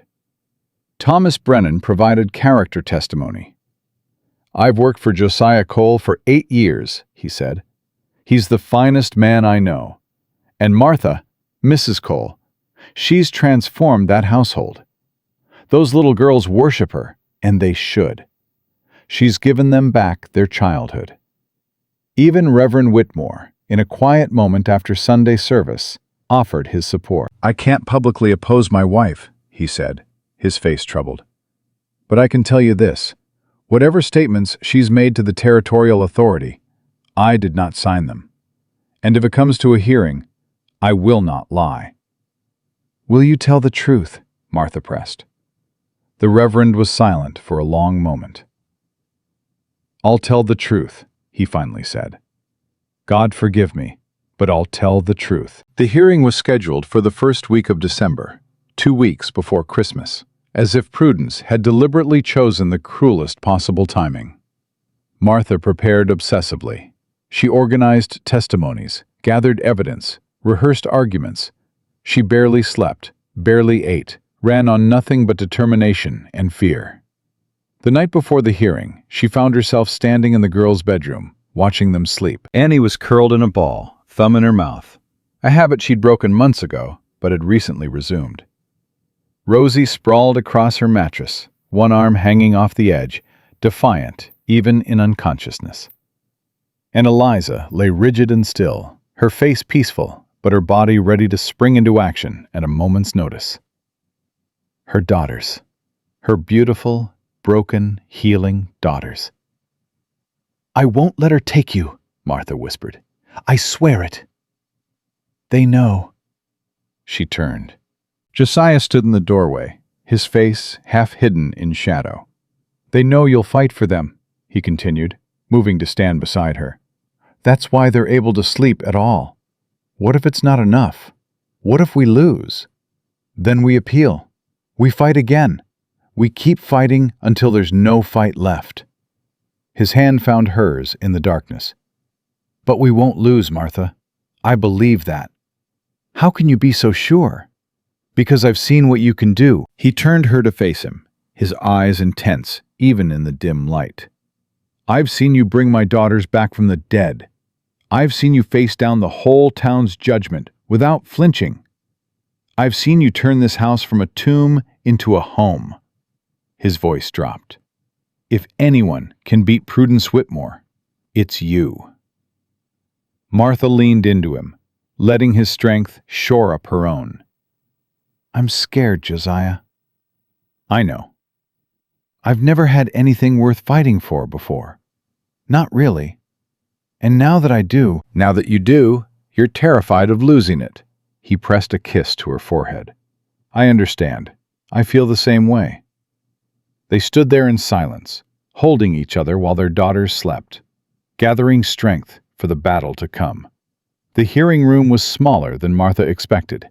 Just a cramped office in the Territorial Authority building, with a single desk and too few chairs. Judge Harrison, a tired-looking man with steel gray hair, presided with obvious reluctance. "I want to state for the record that I find this entire proceeding distasteful," he said as everyone settled. "But formal complaints have been filed, and they must be addressed." Prudence sat on one side of the room, flanked by 2 church elders and the lawyer from Helena, who looked expensive and bored. She wore black, as always, her face arranged in an expression of pious concern. Martha and Josiah sat on the other side, with their own small army. Bessie Turner, Dr. Gray, Thomas Brennan, and a dozen others who'd agreed to testify. "Mrs. Whitmore," the judge began, "you filed a petition claiming that Mr. Cole is an unfit parent and that his children should be removed from his care. Please state your concerns." Prudence rose gracefully. "Your Honor, my concerns are numerous and well documented. Since his wife's tragic death, Mr. Cole has demonstrated a pattern of poor judgment and emotional instability. He has refused the community's assistance, isolated his children from proper society, and most troublingly, has invited a woman of questionable reputation into his home." "You're referring to Mrs. Cole?" "I'm referring to Martha Goodwin, as she was known before her hasty and improper marriage." Prudence's voice dripped venom. "A woman who was shunned by decent society for years. A woman who, by her own neighbors' accounts, neglected her health to such a degree that she caused the death of her own unborn child." Martha flinched. Josiah's hand found hers under the table, squeezing tight. "Mrs. Cole," the judge said, You'll have your chance to respond. Please continue, Mrs. Whitmore. Prudence outlined her case with practiced precision. The documented concerns she'd been gathering for years. The inappropriate living arrangement before the marriage. The rushed and irregular wedding ceremony. Each point was delivered with just enough truth to sting and just enough distortion to wound. When she finished, the judge turned to Martha. Mrs. Cole, how do you respond to these allegations? Martha stood. Her legs were trembling, but her voice was steady. Your Honor, I'd like to call my first witness. What followed was unlike anything Silver Creek had ever seen. One by one, Martha's witnesses took the stand. Dr. Gray testified about the girl's remarkable improvement. Thomas Brennan spoke about the transformation in the Cole household. Bessie Turner recounted story after story of Prudence's cruelty over the years. But the most powerful testimony came from the most unexpected source. I call Reverend Nathaniel Whitmore to the stand. The room went absolutely silent. Prudence's face drained of color. Nathaniel? Her voice was a warning. What are you doing? The Reverend stood slowly, his expression agonized, but resolved. I'm telling the truth, he said quietly. Finally. He walked to the witness chair and sat down, avoiding his wife's eyes. Reverend Whitmore, Martha said, in your opinion, are the Cole children in any danger in their current home? No, his voice was clear. Those children are thriving. I've watched them transform over the past months, from grieving, damaged little girls into happy, healthy children. Martha Cole is the reason for that transformation. And your wife's claims about Mrs. Cole's character? The Reverend was silent for a long moment. Then he said, my wife's claims are motivated by personal vendetta, not genuine concern. She has harbored resentment toward the Cole family for over 20 years, and she has used her position in the church to pursue that resentment at every opportunity. Nathaniel! Prudence's voice was shrill now. How dare you? Mrs. Whitmore, you'll remain silent, the judge interrupted. Continue, Reverend. I should have spoken up years ago, the Reverend's voice cracked. I should have stopped her when she destroyed the Miller girl's reputation, when she drove the Hendricks out of business, when she spread lies about Martha Goodwin's stillborn child. He finally looked at his wife. I was a coward, Prudence. I let you use God's name to justify your cruelty because it was easier than confronting you. But I won't do it anymore. Not when children's lives are at stake. The silence that followed was deafening. Prudence's face had gone from white to red to something approaching purple. Her carefully maintained composure was crumbling, and with it, her entire case. Your Honor, she sputtered. My husband is obviously confused. The stress of Mrs. Whitmore. The judge's voice was ice. I've heard enough. He shuffled his papers, his expression grim. Based on the testimony presented today, I find no evidence that the Cole children are in any danger. To the contrary, I find that they are being raised in a loving, stable home by parents who clearly have their best interests at heart. He looked directly at Prudence. Furthermore, I find the petitioner's claims to be motivated not by genuine concern, but by personal animosity. This court does not exist to settle old grudges or punish people for living their lives in ways you disapprove of. Your Honor, the petition is denied. The judge stood. Case closed. Martha's legs gave out. She sank into her chair, tears streaming down her face, as the room erupted around her. They'd won. Against all odds, against all expectations, they'd won. Josiah pulled her into his arms, holding her so tight she could barely breathe. You did it, he whispered. You saved us.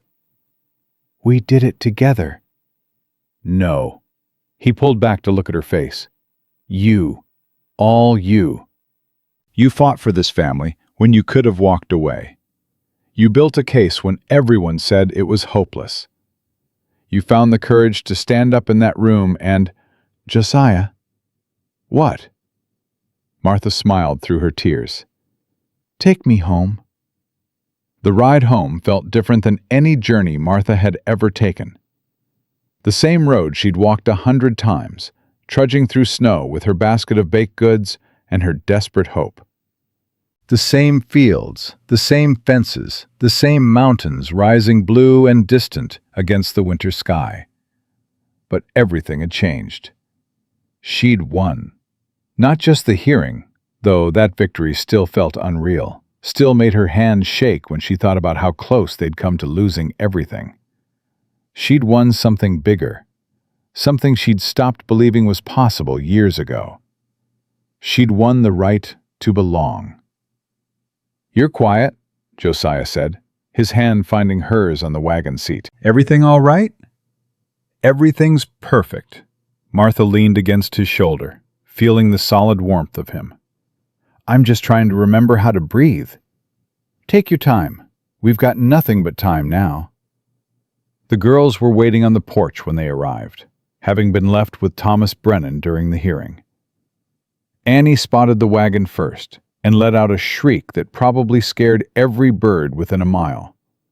They're back! They're back! She flew off the porch, Rosie right behind her, both of them racing toward the wagon with abandon. Only Eliza hung back, her face pale with anxiety, searching Martha's expression for the verdict. "We won!" Martha called out, and watched relief flood the girl's features. "It's over, sweetheart. We won!" Eliza's composure cracked. She ran, actually ran, down the porch steps and threw herself into Martha's arms the moment Martha climbed down from the wagon. "I was so scared," Eliza whispered against Martha's chest. "I tried not to be, but I was so scared." "I know, baby. I was scared too." "But you did it anyway. You fought anyway." "That's what family does." Martha stroked the girl's hair. "We fight for each other. Always." Annie and Rosie joined the embrace, making it a tangle of arms and tears and laughter. Josiah wrapped himself around all of them, creating a shelter of warmth against the winter cold. "Group hug," Annie announced unnecessarily. "Best group hug ever." "The best," Martha agreed, her voice thick with emotion. "The very best." That night, they celebrated. It wasn't fancy, just Martha's best cooking, the girls' favorite songs, stories told around the fire until everyone was too tired to keep their eyes open. But it felt like the grandest celebration in the world. "Tell us about the hearing," Rosie demanded, bouncing on her chair. "Tell us how you beat the mean lady." The word still made Martha's heart skip every single time. "What's going to happen to Mrs. Whitmore?" Annie asked, her brow furrowed. "Is she going to jail?" "No, sweetheart. She didn't break any laws. She just—" Martha searched for words a 4-year-old could understand. "She made bad choices, and now everyone knows about them. Is she going to be mean to us again?" "I don't think so. I think she's going to be too busy dealing with the consequences of her choices to bother us anymore." This was true, as far as Martha knew. In the days following the hearing, Prudence Whitmore had become something of a pariah. The testimony about her years of cruelty had spread through Silver Creek like wildfire, and suddenly, people who'd been afraid to speak up were sharing their own stories. The Millers, the Hendricks, a dozen other families who'd suffered under Prudence's reign of terror. They came forward one by one, and with each story, Prudence's power diminished. Because when you're happy, everybody's happy. That's what Eliza says. Martha looked at her eldest daughter, who was blushing furiously. "Eliza's very wise," Martha said. "I know," Annie agreed. "She's the wisest person ever. Except for you." The months that followed were the sweetest of Martha's life. Winter softened into spring, and with it came 1,000 small miracles. Annie's nightmares faded until they stopped entirely. Rosie, the desperate intensity of their early days mellowed into something richer, a partnership built on shared labor and shared joy, and the quiet intimacy of two people who'd chosen each other against all odds. "I never thought I'd have this," she told him one night, lying in his arms while moonlight streamed through the window. "After Thomas died, after the baby, I thought that was it. I thought I'd used up whatever happiness I was allotted." That's not how happiness works. "I know that now." She pressed closer to him. You taught me that. You taught yourself. I just provided the opportunity. Martha laughed softly. "Is that what we're calling it? An opportunity?" A gift, Josiah amended. A miracle. A second chance neither of us deserved, but both of us needed. He kissed her hair. I love you, Martha Cole, more than I ever thought I could love anyone again. "I love you too." It was the simplest truth she knew. The foundation everything else was built on. Spring turned to summer, and summer brought changes of its own. Martha noticed at first in small ways. A queasiness in the mornings that she blamed on the heat. A tiredness that seemed excessive even for the busy season. A tenderness in her body that she tried to ignore until ignoring it became impossible. She didn't tell Josiah right away. Couldn't find the words, couldn't bear to voice the hope that had taken root in her chest. What if she was wrong? What if something went wrong? What if she lost another baby? But Dr. Gray confirmed what she already knew, and suddenly there was no hiding it anymore. "You're certain?" she asked, her voice barely a whisper. As certain as I can be, the doctor smiled. Congratulations, Mrs. Cole. You're going to have a baby. A baby. After everything. After 3 years of grief and loneliness and believing she would never be a mother. After burying the tiny body of her firstborn in the cold spring ground. A baby, she told Josiah that night after the girls were asleep. Sat him down at the kitchen table and took both his hands and said the words before she could lose her nerve. I'm pregnant. The silence that followed was absolute. Josiah stared at her, his face cycling through emotions too fast to track. Shock, disbelief, fear, and then, finally, gloriously, joy. A baby, he breathed. "We're having a baby?" We're having a baby. He pulled her into his arms so fiercely it almost hurt. Martha, oh God, Martha. "I'm scared," she admitted against his shoulder. "After last time."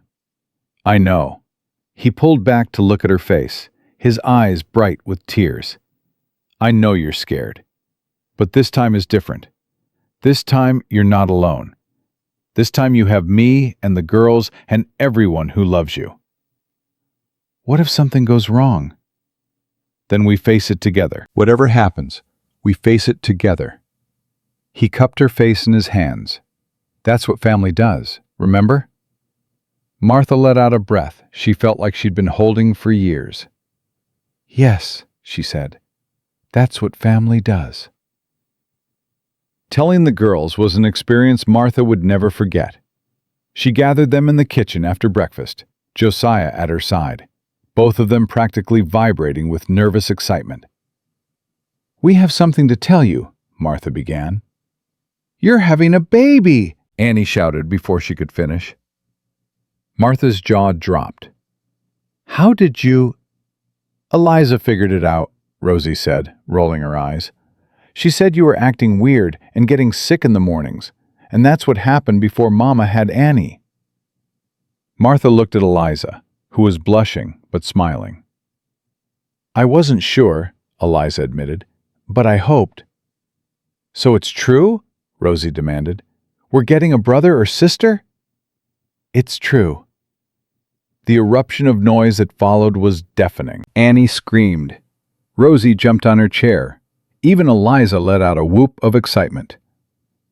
"I want a brother," Annie announced. "I want to name him Horsey." "That's a terrible name," Rosie said.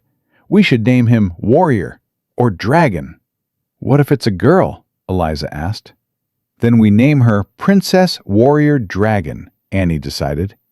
"Absolutely not," Martha laughed. "Nobody is naming anyone horsey or dragon or princess anything." But Mama... "We'll discuss names later.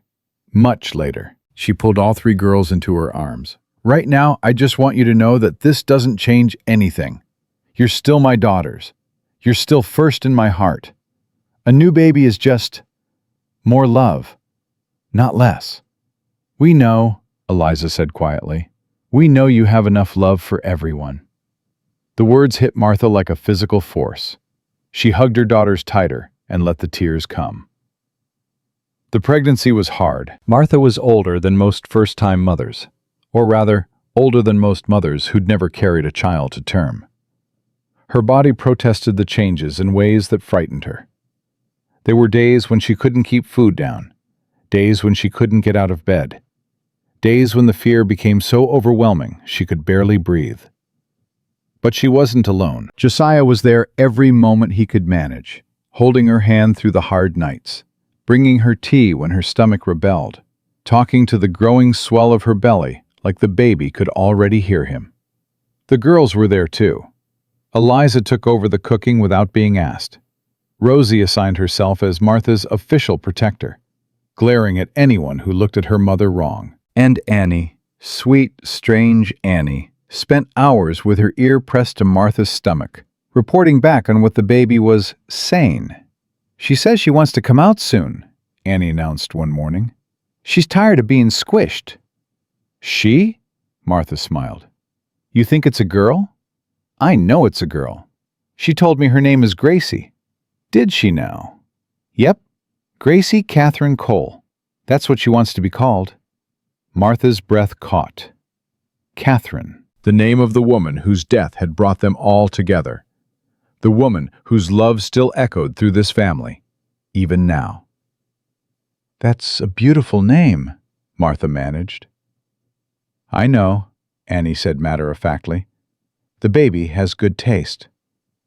The labor came in December, almost exactly a year after Prudence Whitmore had tried to tear them apart. It was hard. Harder than anything Martha had ever experienced. The pain was immense, the fear overwhelming, and more than once she was certain she couldn't do it. But Josiah was there, holding her hand, telling her she was strong. The girls were in the next room, held back by Bessie Turner, but making their presence known through the wall. Rosie's voice. "You can do it, Mama." Eliza's. "We believe in you." Annie's. "Gracie says she's coming now."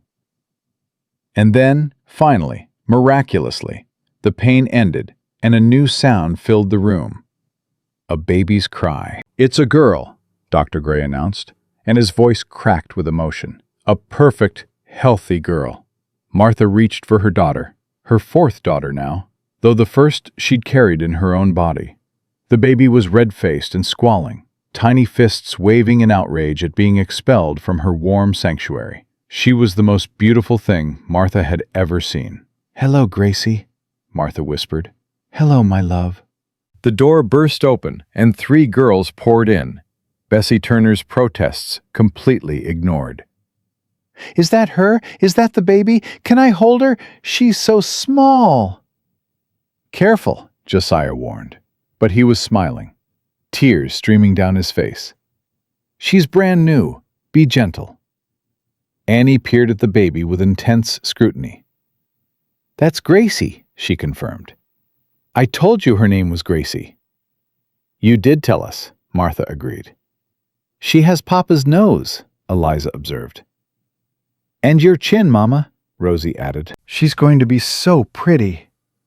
Martha looked at her family, her husband with tears in his eyes, her three daughters crowded around the bed, her newborn daughter nestled against her chest, and felt something she'd never felt before.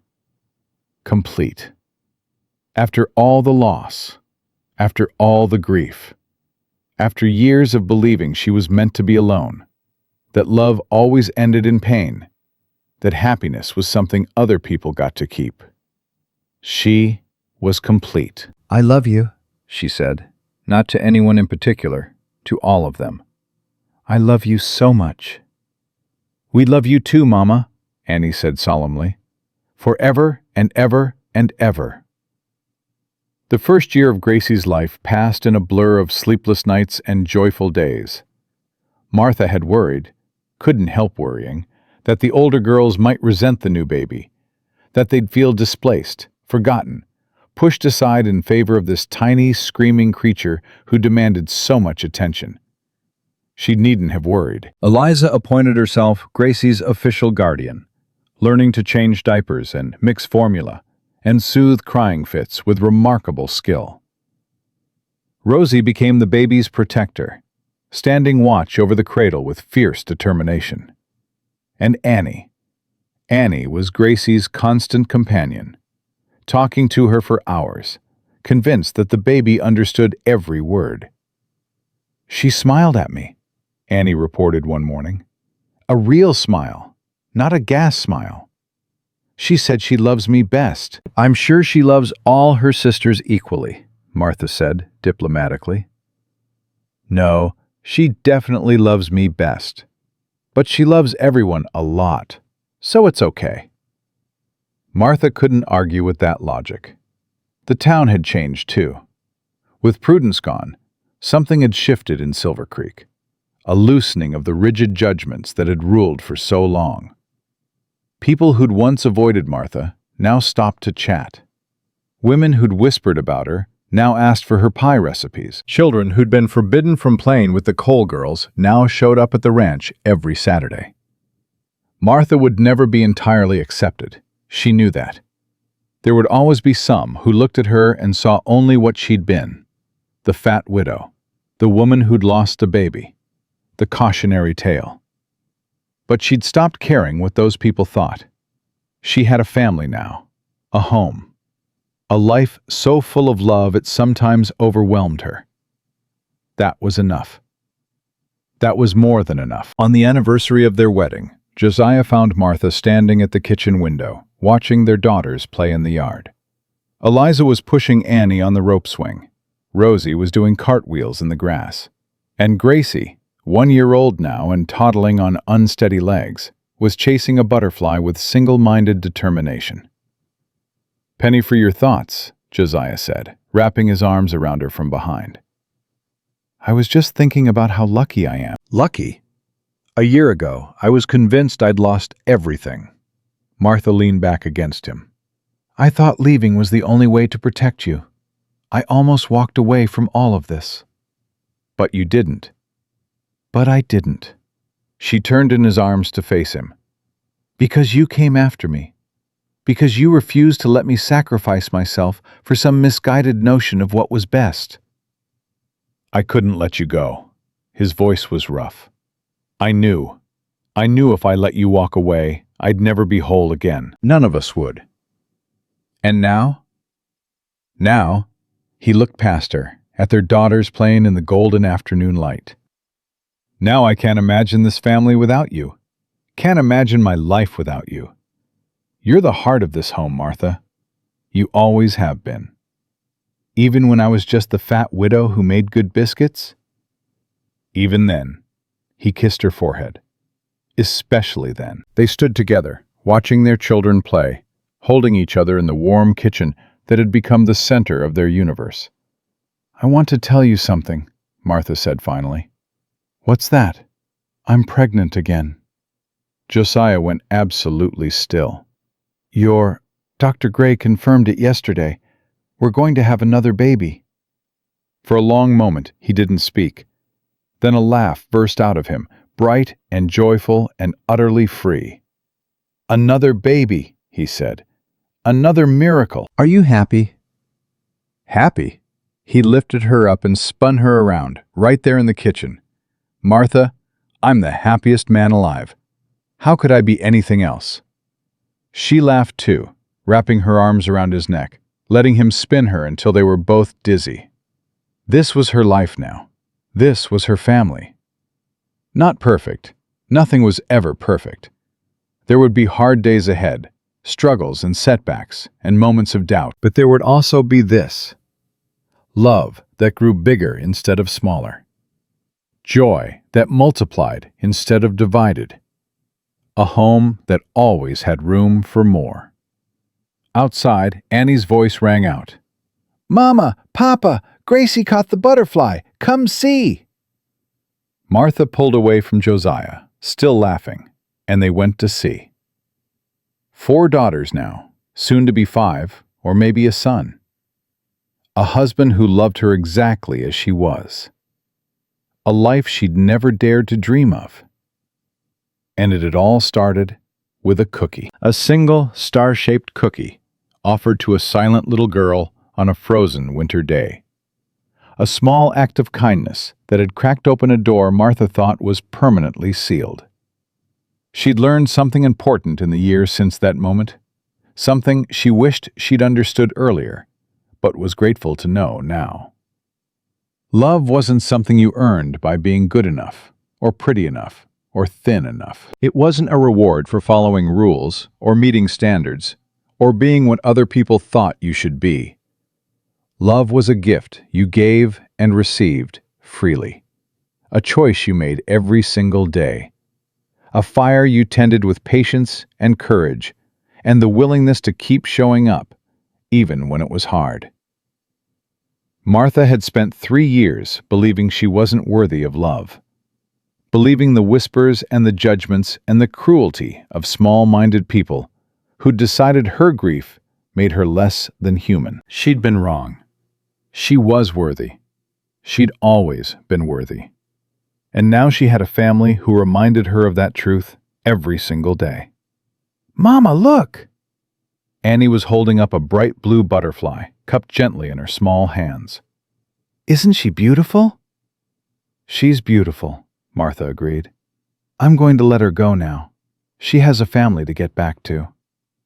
Annie opened her hands, and the butterfly lifted off, wings catching the light as it rose into the summer sky. Martha watched it go, feeling Josiah's hand in hers, hearing her daughter's laughter, knowing that this moment, this family, this love, was everything she'd ever wanted, everything she'd ever needed, everything she'd finally allowed herself to have.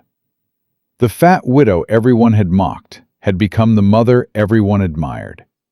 The woman who'd lost everything had found more than she'd ever dared to hope for. The cautionary tale had become a love story, and it wasn't over. It would never be over, because this family, her family, was built on a foundation that couldn't be shaken, not by gossip, not by judgment, not by anything the world could throw at them. They had each other. They had love. They had the courage to keep choosing each other, day after day, through whatever came. That was enough. That was everything. That was forever.